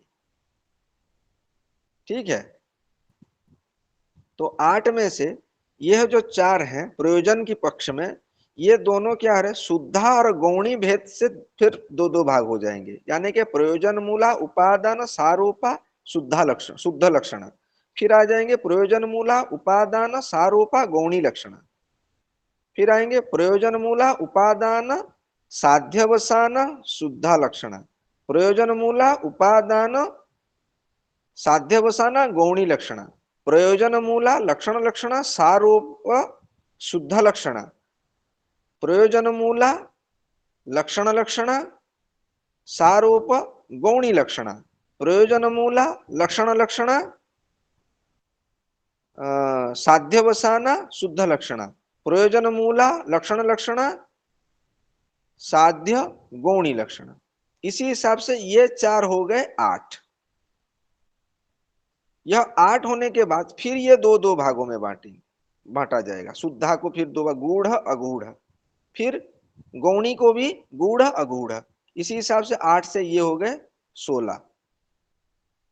फिर गुड़, ये जो 16 हो गए, 16 को फिर दो दो भागों में बांटा गया है। एक है धर्मीगत, एक है धर्मगत, एक है धर्मीगत लक्षण और एक धर्मगत लक्षण। इसी से 16 का दो हो गया, डबल हो गया 32, 32 हो गया। इधर 32 है और इधर 8 है, ये सॉरी, हाँ इधर 8 है, शुद्धा गौणी के हिसाब से इधर 8 है। ये चार को दो दो भागों में शुद्धा गौणी करके 8 आ गया। तो 32 और 8 मिलकर कुल मिलाकर हो गया 40। यहां हो गया 40। अब 40 को पूरा 40 को फिर दो भागों में बांटा जा रहा है। 40 को पदगत पद लक्षण और वाक्य लक्षण, पदगत लक्षण और वाक्यगत लक्षण के भेद में इसे भी बांटा गया है और इसे भी। तो 40 का दुगुना डबल हो जाने पर ये हो जाएगा टोटल 80। तो इसका स्ट्रक्चर यही है, इसके याद रखना है। पहले लक्षणा, उसे रूढ़ी मूला प्रयोजन मूला, फिर उसको उपादान और लक्षण लक्षणा करके फिर दो दो भागों में, तो कुल मिलाकर 4 हो गया। फिर उपादान को 2 भागों में बांटा गया, सारोप और साध्य बसाना, इसे 2 भागों में बांटा गया। तो टोटल 2 2 2 2 करके इधर 4 और इधर 4, 8 हो गया। 8 हो जाने के बाद इसे भी सात शुद्धा और गौणी करके इधर भी हुआ इधर भी हुआ। तो यहां से आगे इधर चल रहा है, इधर नहीं चल रहा है। तो शुद्धा गौणी करके इधर 8 हुए थे, फिर इसके गूढ़ अगूढ़ करके उसका 2 2 भाग करने पर 16 हो गया। फिर इसे 2 2 भाग करके धर्मगत धर्मीगत करके 32 हो गया। इधर 32 और ये वाला 8 मिलाकर हो गया 40। 40 का फिर 2 2 भाग पदगत और वाक्यगत भेद से अभी हो गया ये टोटल 80। तो 80 भाग ये लक्षणा किए हैं। 80 प्रकाराः संभवन्ति। ठीक है। तो 80 प्रकार का जो हम लक्षणा जो अभी स्ट्रक्चर देखे हैं उसमें उपादान लक्षणा जो पहले बोला गया है उसमें क्या है, मुख्यार्थस्य इतराक्षेपः वाक्यार्थे अन्वय सिद्धये स्यात् आत्मनः अपि उपादानात् एषो उपादान लक्षणा। उसे उपादान लक्षणा क्यों बोला जाए, उपादान लक्षणा उसे क्यों बोला जाए, तो बोल रहे हैं कि मुख्यार्थ में इतरा आक्षेप, दूसरा वाला कुछ आक्षेप आ जाए, या तो वाक्यार्थ को अन्वय करने के लिए पूरा वाक्य अन्वय नहीं हो पा रहा है, पूरा अर्थ नहीं निकल रहा है, तभी स्यात् आत्मनः अपि उपादानात्, जो खुद का उसका अर्थ है उसका कुछ अस्तित्व रह कर दूसरा अर्थ जब निकाले तो उसे कहा जाएगा उपादान लक्षण। वहां पर कुंतः प्रविशन्ति, कुंतः प्रविशन्ति में कुंतः अपना अर्थ नहीं छोड़ रहा है, कुंतः क्या कर रहा है, कुंतः कुंतः विशिष्ट सैनिकाः अर्थ ले रहा है। जैसे गंगा याम करने पर गंगा याम जो है याम का अर्थ छोड़ रहा है, छोड़ दे रहा है। ऊपर का अर्थ गंगा के ऊपर, गंगा में, पानी में, यह जो में अर्थ है ये छोड़ रहा है। गंगा तीरे, गंगा के किनारे, किनारे अर्थ ले रहा है। यहाँ पर क्या है, कुंतः पर प्रथमांत जो अर्थ है वो अर्थ वैसे ही रह रहा है, कुंतः विशिष्ट, कुंत युक्त सैनिक, ऐसे ही लिया जा रहा है। तो इसीलिए वो उपादान वैसे ही रह रहा है, इसीलिए उसे उपादान लक्षणा कहा गया है। और लक्षण लक्षणा क्यों हो रहा है, वहां अर्पण स्वस्य वाक्यार्थे परस्य अन्वय सिद्धे उपलक्षण उपलक्षण हेतुत्वात् ऐसा लक्षण लक्षण। उपलक्षण, उपलक्षण एक शब्द है, उपलक्षण का मतलब है स्वबोधकत्वे सति स्वेतर बोधकत्व उपलक्षण। जैसे कि क्या होता है, आप लोग ज्यादा अनुभवी रहे होंगे इस विषय में। गांव में दुर्गा पूजा हो या कहीं पे मेला लगता है, मेला आजकल नहीं हो रहा है, कहीं कहीं हो रहा है, गांव की तरफ भी होता होगा। तो क्या होता है, गांव को लगे हुए जो रास्ता मेन रोड है वहां पर गांव के लड़के क्या करते हैं, वहीं से गुजरने वाले जितने बड़े बड़े ट्रक हैं, बस है, उसे रोकते हैं और बोलते हैं कि हमारे गांव में मेला लगने वाला है, कुछ चंदा दीजिए। और उसमें दुर्गा पूजा है, मान लीजिए दशहरा का टाइम है, दशहरा उसमें चंदा लिखा गया है, तो उसमें क्या लिखा होता है, दुर्गा पूजा उपलक्ष्य इतना चंदा ग्रहण किया गया, 20 रुपया हो, 51 हो, 100 हो, वो लेते हैं। तो दुर्गा पूजा उपलक्ष्य, तो दुर्गा पूजा तो होता है, उपलक्ष्य उसमें वर्ड रहता है, उपलक्ष्य क्या है, तो दुर्गा पूजा के साथ साथ वहां पर मेला लगेगा, वहां कुछ लाइट शो रहेगी, कुछ यात्रा वगैरह कुछ होने वाला है, तो ये सारे अर्थ वहां पर। तो खुद के अर्थ, दुर्गा पूजा अर्थ है, दुर्गा पूजा उपलक्ष्य, उपलक्ष्य इतना रुपया दिया गया, तो उपलक्ष्य, तो वहां पर बहुत सारे चीजें अन्वय किया जाता है। तो यहाँ पर भी वैसे ही, तो यहाँ अर्पण स्वस्य वाक्यार्थ, गंगायाम घोषः, यहाँ पर एग्जाम्पल है, तो लक्षण लक्षणा में गंगायाम घोषः करके क्या हो गया है, जो वास्तविक उसका जो अर्थ है गंगायाम का, वो अर्थ वहीं पर अपना अर्थ अर्पण कर देता है। गंगा में, गंगा के ऊपर, पानी के ऊपर, यह जो अर्थ है वो संपूर्णतया वहां पर समर्पित कर देता है। और क्या करता है, अर्पणम स्वस्य वाक्यार्थे परस्य अन्वय सिद्ध है, दूसरे के अन्वय करने के लिए क्या करता है, उपलक्षण हेतुत्वात्, और कुछ अर्थ को वहां जोड़ता है। क्या करता है, गंगा के किनारे, तो इसी पर वहां पर लक्षण लक्षणा उससे कहा गया है, प्रयोजनवती लक्षण लक्षणा व प्रयोजन मूला लक्षण लक्षणा कहा गया। आपके स्टडी मटेरियल जो है उसमें लगभग 8 प्रकार के जो भेद है वहीं तक पूरा एग्जाम्पल देकर लिखा गया है। और आप लोग थोड़ा आप लोगों को थोड़ा मेहनत करना पड़ेगा। आगे का जो है एग्जाम्पल जो मैं आपको अभी चार्ट दिखाया, एग्जाम्पल आपको ही उसमें नोट कर देना है। एतानी तैलानी हेमंत सीतानी, ऐसा कुछ कुछ है, वो एग्जाम्पल को सिर्फ लिख लेना है। उसमें आपकी किताब में आपके जो स्टडी मटेरियल है उसमें दे दिया गया है। यहाँ पर कुछ और ज्यादा कुछ एक विषय है जिसमें चिंतन करने की बात है, जो साहित्य दर्पणकार ने खुद ही बोले हैं। जो रूढ़ी मूला है उसमें वो कह रहे हैं, केचित कर्मणि कुशलः रूढ़ो आरोहन्ति, कर्मणि कुशलः कुशल लाती इति कुशलः। तो कर्मणि कुशलः इति रूढ़ो उदाहरन्ति, रूढ़ी मूला जो है उसमें थोड़ा उन्होंने चर्चा किया है, बहुत सुंदर चर्चा है, उसे मैं बोल रहा हूं। तो केचित्तु कर्मणि कुशलः इति रूढ़ो उदाहरन्ति, कर्मणि कुशलः जो शब्द है उसमें रूढ़ी में लेते हैं। तो क्या हो रहा है, तेषाम अयम अभिप्रायः कुशल लाति इति व्युत्पत्ति लभ्यः कुशाग्राही रूपः मुख्य अर्थः प्रकृते असंभवन विवेचकत्वात् विवेचकत्वादि साधर्म्य संबंध संबंधिनम दक्ष रूपम अर्थम बोधयति तदन्ये न मन्यन्ते। जो कुश कुश जो पूजा पाठ में ब्राह्मण व्यवहार करते हैं, हम कुश बटु पहनते हैं, पहनकर पूजा करते हैं, तो उस कुश कुश को जो लाता है वो होता है कुशलः, कुश लाने वाला वो है कुशल। तो उसमें जो प्रवीण है वो कुशलः उसे कहा जाएगा, कुश लाने वाला। कुशग्राही रूपार्थस्य व्युत्पत्ति लभ्यत्वेन दक्ष रूपस्य मुख्यार्थत्वा दक्ष प्रवीण, यह अर्थ। अन्यधि शब्दानां व्युत्पत्ति निमित्तत्वच्च प्रवृत्ति निमित्तम, तो व्युत्पत्ति को आधार बनाकर रूढ़ी मान रहे हैं। कुछ लोग रूढ़ी मानते हैं और कुछ लोग प्रवृत्ति निमित्त व्युत्पत्ति लभ्य को ही, व्युत्पत्ति को उसका मूल आधार मानते हैं रूढ़ी का। तो ऐसा करने पर तो प्रॉब्लम है।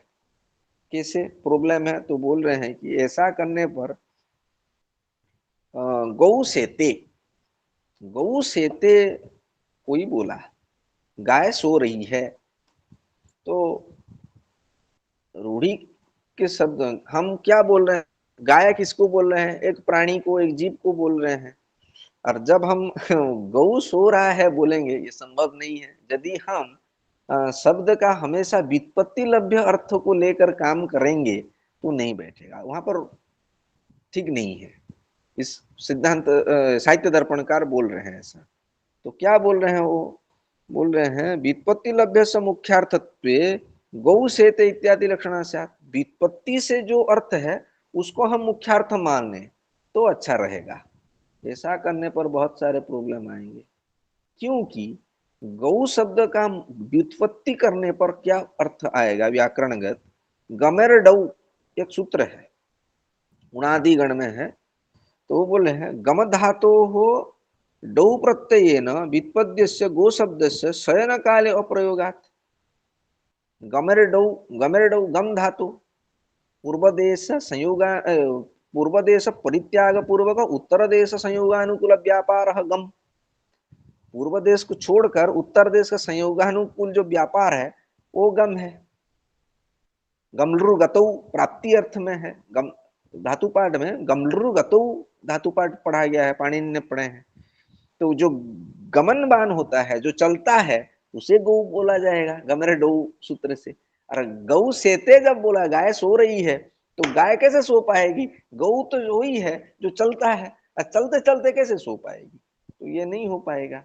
तो हालांकि हम देखेंगे तो यहाँ पर वो बोल रहे हैं कि ऐसी स्थिति नहीं होगी, व्युत्पत्तिगत अर्थ को लेकर हम मुख्य अर्थ नहीं बना पाएंगे, रूढ़ी को लेकर भी हो पाए, रूढ़िगत उसमें इसीलिए हर जगह पर जो व्युत्पत्ति है, व्युत्पत्ति के आधार पर नहीं हो पाएगा, यह बोला गया है।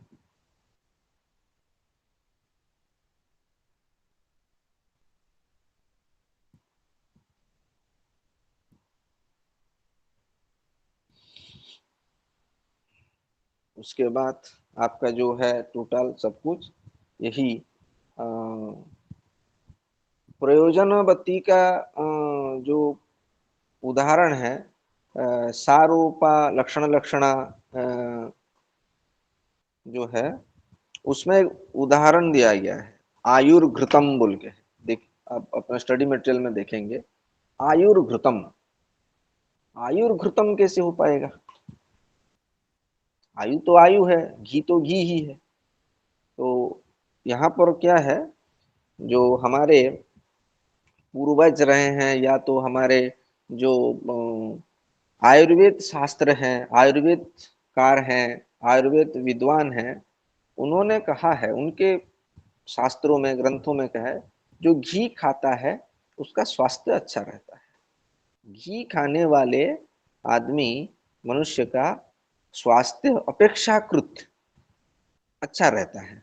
जो बाक, इसीलिए जो लोग वेद पढ़ते हैं वो ज्यादातर घी खाते हैं, क्योंकि उनका जो अग्नि तत्व है वो प्रज्वलित रहे, ज्यादा बोल सकें, पढ़ सकें, इसलिए घी खाते हैं।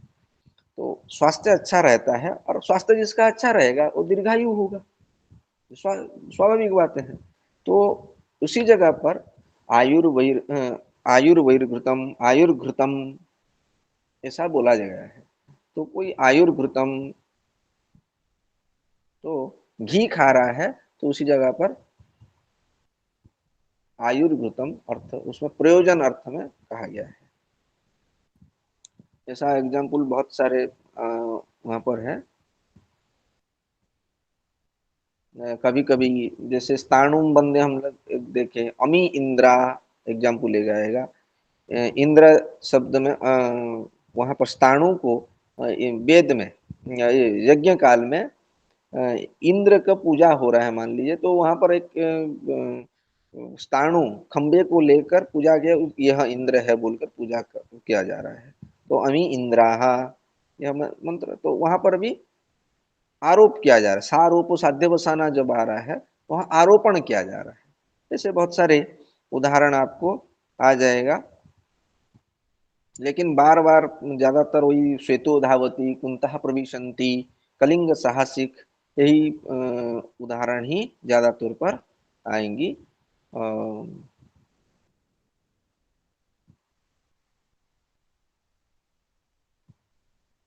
जैसे आप लोग देखेंगे, रूढ़ उपादान लक्षणा सारोपा गौणी में आएगी, एतानी तैलानी हेमंते सुखानी, यह एक एग्जाम्पल है। फिर प्रयोजन में राजकुमारा गच्छन्ति, राजकुमारा गच्छन्ति, एक ही कुमार जा रहा है, राजकुमारा गच्छन्ति। गौर जलपति, राजा कंटकम शोधयति, यह बहुत सारे उदाहरण हैं जो आप लोग उदाहरण के तौर पर ही उसे देख लीजिएगा। ठीक है। तो जो आज की जो हम देखें, इसमें हम शब्द की जो शक्ति है, अविधा, लक्षणा और व्यंजना, ये हम तीनों को हम आज यहाँ पर देख लिए। व्यंजना शक्ति भी देखे। व्यंजना क्या है? जो विरतासु अविदाद्यासु जया अर्थो बुध्यते परः सा वृत्ति व्यंजना नाम शब्दस्य अर्थादिकस्य च। अविधा लक्षणा जब विरक्त हो जाए, फिर भी जब दूसरी किसी शक्ति से और एक अर्थ प्रतिपादित हो जाए, वहां पर व्यंजना की जाती है। तो वही व्यंजना को दो भागों में बांटा गया, शाब्दी व्यंजना, अर्थी व्यंजना कर कर। शाब्दी व्यंजना को फिर दो भागों में, एक है अभिधा मूला और एक लक्षणा मूला करके किया गया शाब्दी व्यंजना को। तो उससे आप अभिधा मूला जो है अनेकार्थ शब्द से, बहुत सारे अर्थ युक्त शब्द के साथ बैठा हो कोई शब्द, फिर तो वहां पर हम किस शब्द से लें, वहां पर संबंध के आधार पर, जो संबंध वहां बैठा हो रहा हो, उसी संबंध के आधार पर हम लक्ष्य उसका अर्थ कर रहे हैं, वहीं पर हो रहा है। तो कितने सारे लक्षण हुए टोटल, तो हम लोग प्राय कुल मिलाकर 8-10 संबंध उसमें देखे हैं। संयोग, विप्रयोग, साहचर्य, विरोधिता, अर्थ, उसके बाद आ रहा है प्रकरण, लिंग, शब्द से अन्य सन्निधि। यहाँ पर ज्यादातर याद रखने की बात है, वहां पर जो लिंग है और व्यक्ति है, लिंग में, लिंग अर्थ में नहीं है, लिंग में, लिंग शब्द जो है वो बहुअर्थ वाचक है, उसमें भी बहुत अर्थ है। लिंग शब्द का अर्थ पुल्लिंग, स्त्रीलिंग, नपुंसक लिंग वाचक भी है। लिंग, लिंग का शब्द हेतुवाचक भी है। लिंग शब्द भगवान शिव के वाचक भी है, लिंगाष्टकम बोलते हैं। तो लिंग शब्द का बहुत सारे, तो वहां पर लिंग शब्द का अर्थ उसमें क्या लिया गया है, हेतु अर्थ लिया गया है। और व्यक्ति शब्द का भी बहुत सारे अर्थ उसमें दिखाया गया, इसमें पता चलता है। तो व्यक्ति में कौन सी अर्थ उसमें ग्रहण किया गया है, व्यक्ति में उसमें पुल्लिंग, स्त्रीलिंग, नपुंसक लिंग, यह जो अर्थ है इसको व्यक्ति में विवेचन किया गया है। रथांगम, भाति रथांगम, और कुपितो मकर ध्वज, लिंग में कुपितो मकर ध्वज। तो यह याद रखने की चीजें हैं। उसी हिसाब से व्यंजना का यही परिसमाप्ति होता है।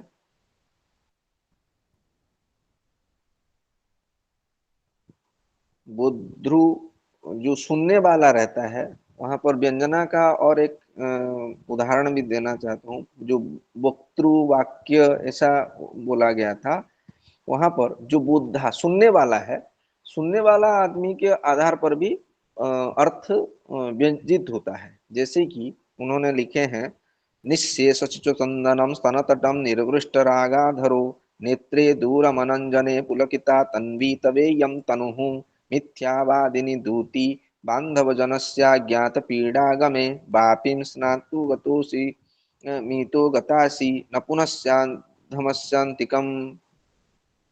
तो क्या हुआ है इसमें,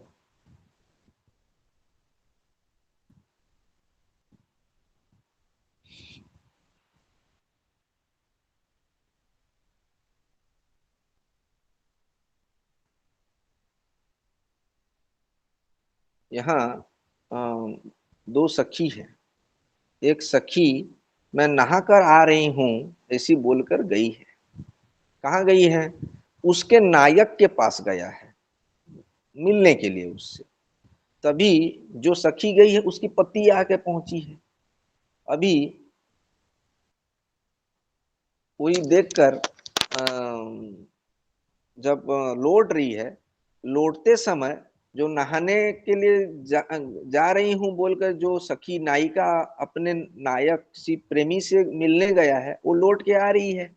और उसकी जो दशा है अभी, और उसके पति जब उसी समय उसकी पति भी आ रही है, तो दूसरी जो सखी है उसे बचाने के लिए यह बोल रही है, निःशेष चित्तचंदनम स्तन तटम।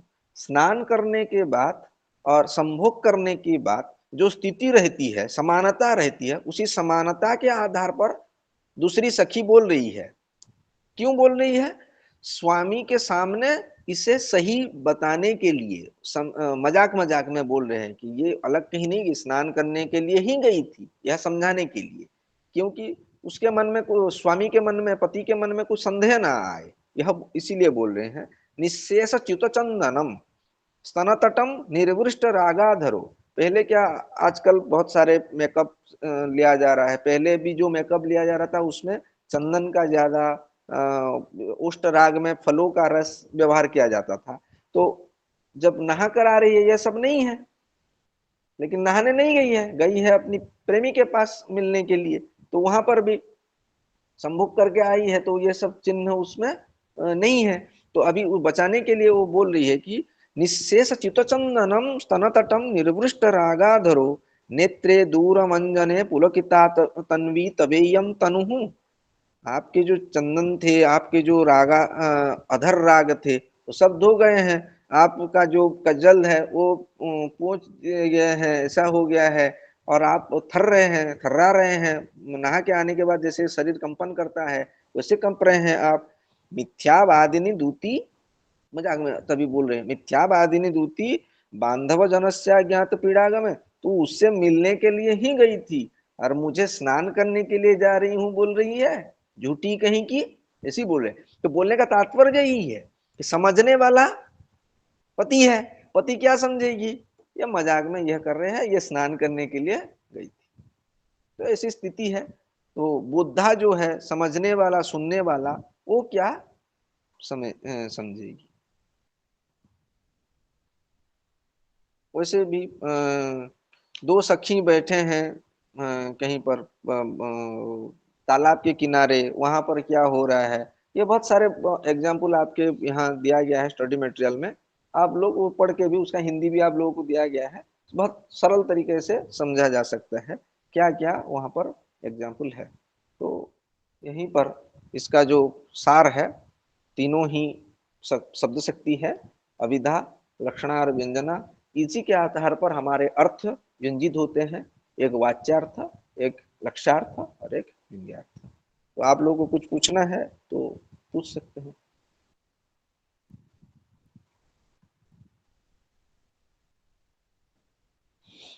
नमो नमः गुरुदेव।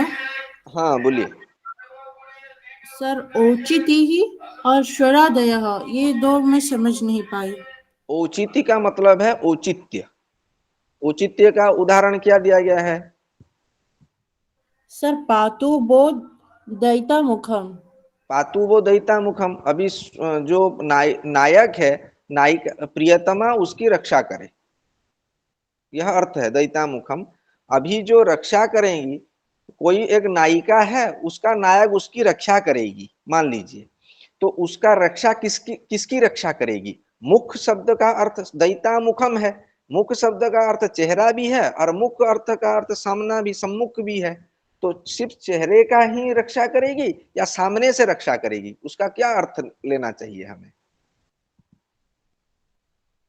सर सामने से। सामने से। तो औचित्य किसकी आ रही है? सामने से, मुख का, चेहरा का नहीं आ रही है। तो औचित्य क्या है? रक्षा तो हमें सामने से ही करना है, यहाँ पर जी यह। सर। और एक और है स्वरादय स्वरादय। का? स्वरादय जो है वो काव्य में प्रयोग नहीं होता है। हमारी जो दैनंदिन हम जो काव्य पढ़ रहे हैं, रामायण हो, महाभारत है, ये इसमें नहीं आता है।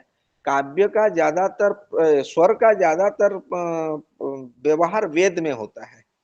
तो यहाँ पे उन्होंने लौकिक साहित्य में उसका चर्चा नहीं है, इसीलिए साहित्य दर्पणकार ने उन्होंने इस विषय पर और आगे नहीं लिखा है। उसमें यह वेदेषु प्रसिद्ध न काव्येषु नैव दृश्यते बोल के छोड़ दिए हैं। वैसा लिखकर वो काव्य में व्यवहार नहीं है। वैसा क्या है बोलेंगे तो ये और एक क्लास हो जाएगा, वेद का एग्जाम्पल देंगे तो। ठीक है, अभी इसमें सिलेबस में भी नहीं है, ग्रंथ में भी आपका नहीं। जी सर। और आप बारंबार अन्वय अन्वय कह रहे हो, वो अन्वय का अर्थ क्या है? इंग्लिश में बोलूं तो लॉजिक लॉजिकल सीक्वेंस को अन्वय कहते हैं। लॉजिकल सीक्वेंस मतलब क्या है? मान लीजिए मैं बोल रहा कि कैसे, सीता ग्रामम गच्छति रामेण सह, ऐसा बोलूं, ये तो संस्कृत में ठीक है। संस्कृत में हम जिसको जहां पर रख दें भी कोई प्रॉब्लम नहीं होने वाला, वो आ जाएगा। लेकिन जब हम इसे अन्वय करेंगे तो क्या करना है? जो करता है उसे पहले रखेंगे, जो उसके विशेषण है, कर्ता के विशेषण है तो कर्ता के पीछे रखेंगे, बाद में कर्म को रखेंगे, लास्ट को क्रिया में रखेंगे। यही है ना? तो इसे अन्वय कहा जाता है। और जब हम वाक्य में अन्वय लिखते हैं तो एक शब्द के साथ दूसरे शब्द का जो संबंध है, अर्थ में परस्पर जो संबंध रहेंगे, उसे अन्वय कहा जाएगा। समझ में आया? जी सर। और आप जब लक्षण को वो जो डायग्राम दिखाकर समझा रहे थे, हाँ रूढ़िमूला और प्रयोजनमूला, हाँ वहां पर रूढ़िमूला का दो हो गया, उपादान और लक्षण लक्षणा, और प्रयोजनमूला का भी दो हो गया, उपादान और हाँ लक्षण लक्षणा। तो जी। सर रूढ़िमूला का और उपादान का जो क्या कहते हैं उदाहरण अलग हुआ है, पर लक्षण लक्षणा का रूढ़िमूला का एक हो रहा है। रूढ़िमूला का कलिंग साहसिक है और लक्षण लक्षणा का भी कलिंग साहसिक है। नहीं वैसे नहीं, ही कलिंग साहसिक प्रयोजनमूला नहीं में। है, नहीं है, नहीं है, आप गलत लिखे हैं। जी सर। लक्षण लक्षणा का गंगायाम घोष है और उपकृतम बहुतत्र है। नहीं सर, रूढ़िमूला के लक्षण लक्षण का उदाहरण क्या है? रूढ़ी मूला का लक्षण लक्षणा का कलिंग साहसिक है। रूढ़ी हाँ सर। मूला लक्षण लक्षणा कलिंग सहा का, हाँ वो एक ही चलेगा। आप आगे जाएंगे तो ग्रंथकार खुद बोल रहे हैं कि इनका मतलब इसीलिए तो ध्यान देने के लिए मैं बोला हूं, यही एक ही लक्षण बार बार आएंगे, एक ही उदाहरण बार बार आएंगे, उदाहरण एक ही रहेंगे, इसमें यही उदाहरण ही रहेगा। उपादान क्यों बोला गया, लक्षण क्यों बोला गया, इसके लिए मैं लक्षण को भी व्याख्या किया हूं बात में, उदाहरण देकर डायग्राम समझाने के बाद ही मैंने लक्षण में गया। जी सर। ठीक है, रूढ़ी मूला लक्षणा का एग्जाम्पल आ गया कलिंग साहसिका, और रूढ़ी मूला लक्षण लक्षणा का भी एग्जाम्पल कलिंग साहसिका आएगा। ठीक है, जी सर। हाँ वैसा ही चलेगा आगे भी बहुत सारे जब पूरा, जब आप अपने नोटबुक में बनाइए, आप 80 प्रकार का पूरा बनाइए, उसमें 80 प्रकार से लगभग आपका 40 एग्जाम्पल, 40 तो नहीं ज्यादा, 50 तक का एग्जाम्पल एक ही रहेगा, सिर्फ 30 का इधर उधर होता है। जी सर। और परीक्षा में पूछेगा तो इसी प्रकार का ही डायग्राम बनाना होगा क्या? डायग्राम बनाने से बहुत अच्छा है, और आप व्याख्या करके लिखेंगे तो भी हो चलेगा। आपके वहाँ स्टडी मटेरियल में एक सीक्वेंस लिखा गया है, देख लीजिए भी किताब में, उसमें एक तरीका दिया गया है, वो नंबरिंग करके लिखे हैं, लेकिन वो 8वें नंबर तक गए हैं। मेरे यहाँ डायग्राम में जो 8 नंबर तक मैं गया हूँ उसमें ही तक ही गए हैं, आगे नहीं बढ़ा है उसमें। ठीक है, और आप डायग्राम करेंगे तो बहुत क्लियर रहेगा। जी सर। जो परीक्षक रहेगा वो भी इम्प्रेस्ड रहेगा कि नहीं, बच्चा को मालूम है, बेटे को मालूम है, बोलेगा। ठीक है,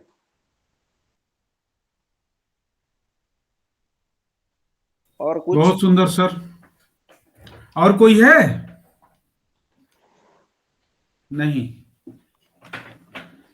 ध्यान सर, देना। सर हम जो साहित्य का असाइनमेंट लिखेंगे, वहां पे एक जो पुस्तक है काव्य दीपिका, वो पुस्तक का पाठ कुछ सहायता कर सकता है क्या? काव्य नहीं दीपिका? जी नहीं सर, नहीं नहीं, चंद्रशेखर काव्य भट्ट साहब। है क्या? काव्य दीपिका कोर्स में है?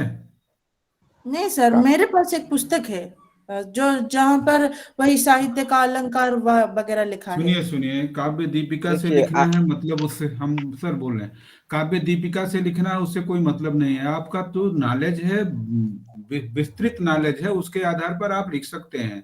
और आपको असाइनमेंट का जो पेपर है वो मिल गया है, उसको ही सॉल्व होना है, कुछ भी नहीं लिखना है। मतलब जो पेपर में पूछा गया है उसी का उत्तर देना है, समझ गए? जी सर। जी सर। तो आप काव्य दीपिका का सहयोग ले सकते हैं। हाँ, बहुत अच्छा, बहुत सुंदर आज का यह क्लास आदरणीय डॉक्टर साहब ने अच्छे से प्रस्तुत किया। सहजता, सुगमता, सरलता, विद्वत्ता पूर्ण अपना व्याख्यान, अपना अध्यापन उन्होंने यहाँ उपस्थापित किया है। ऑनलाइन कक्षा की तरफ से मैं भूदत्त मिश्र जी को बहुत बहुत धन्यवाद अर्पित करता हूँ। साथ में उपस्थित सभी अध्येता अध्येता जो बड़े ही मनोयोग और ध्यान पूर्वक अध्ययन कर रहे हैं, विशेष करके चंचल जो प्रतिभागित्व भी कर रही हैं कक्षा में। ऐसे सारे लोगों को प्रतिभागित्व करना चाहिए, कुछ न कुछ आपके तरफ से डाउट संदेह आना चाहिए, ताकि हमें पता चले कि आप का अध्ययन ठीक रूप से चल रहा है। इसलिए आप सभी लोगों को भी बहुत बहुत धन्यवाद अर्पित करते हैं। कल की कक्षा में समय से उपस्थित होइए और अपना अध्ययन कीजिए। जय जगन्नाथ। जय जगन्नाथ। Thank you.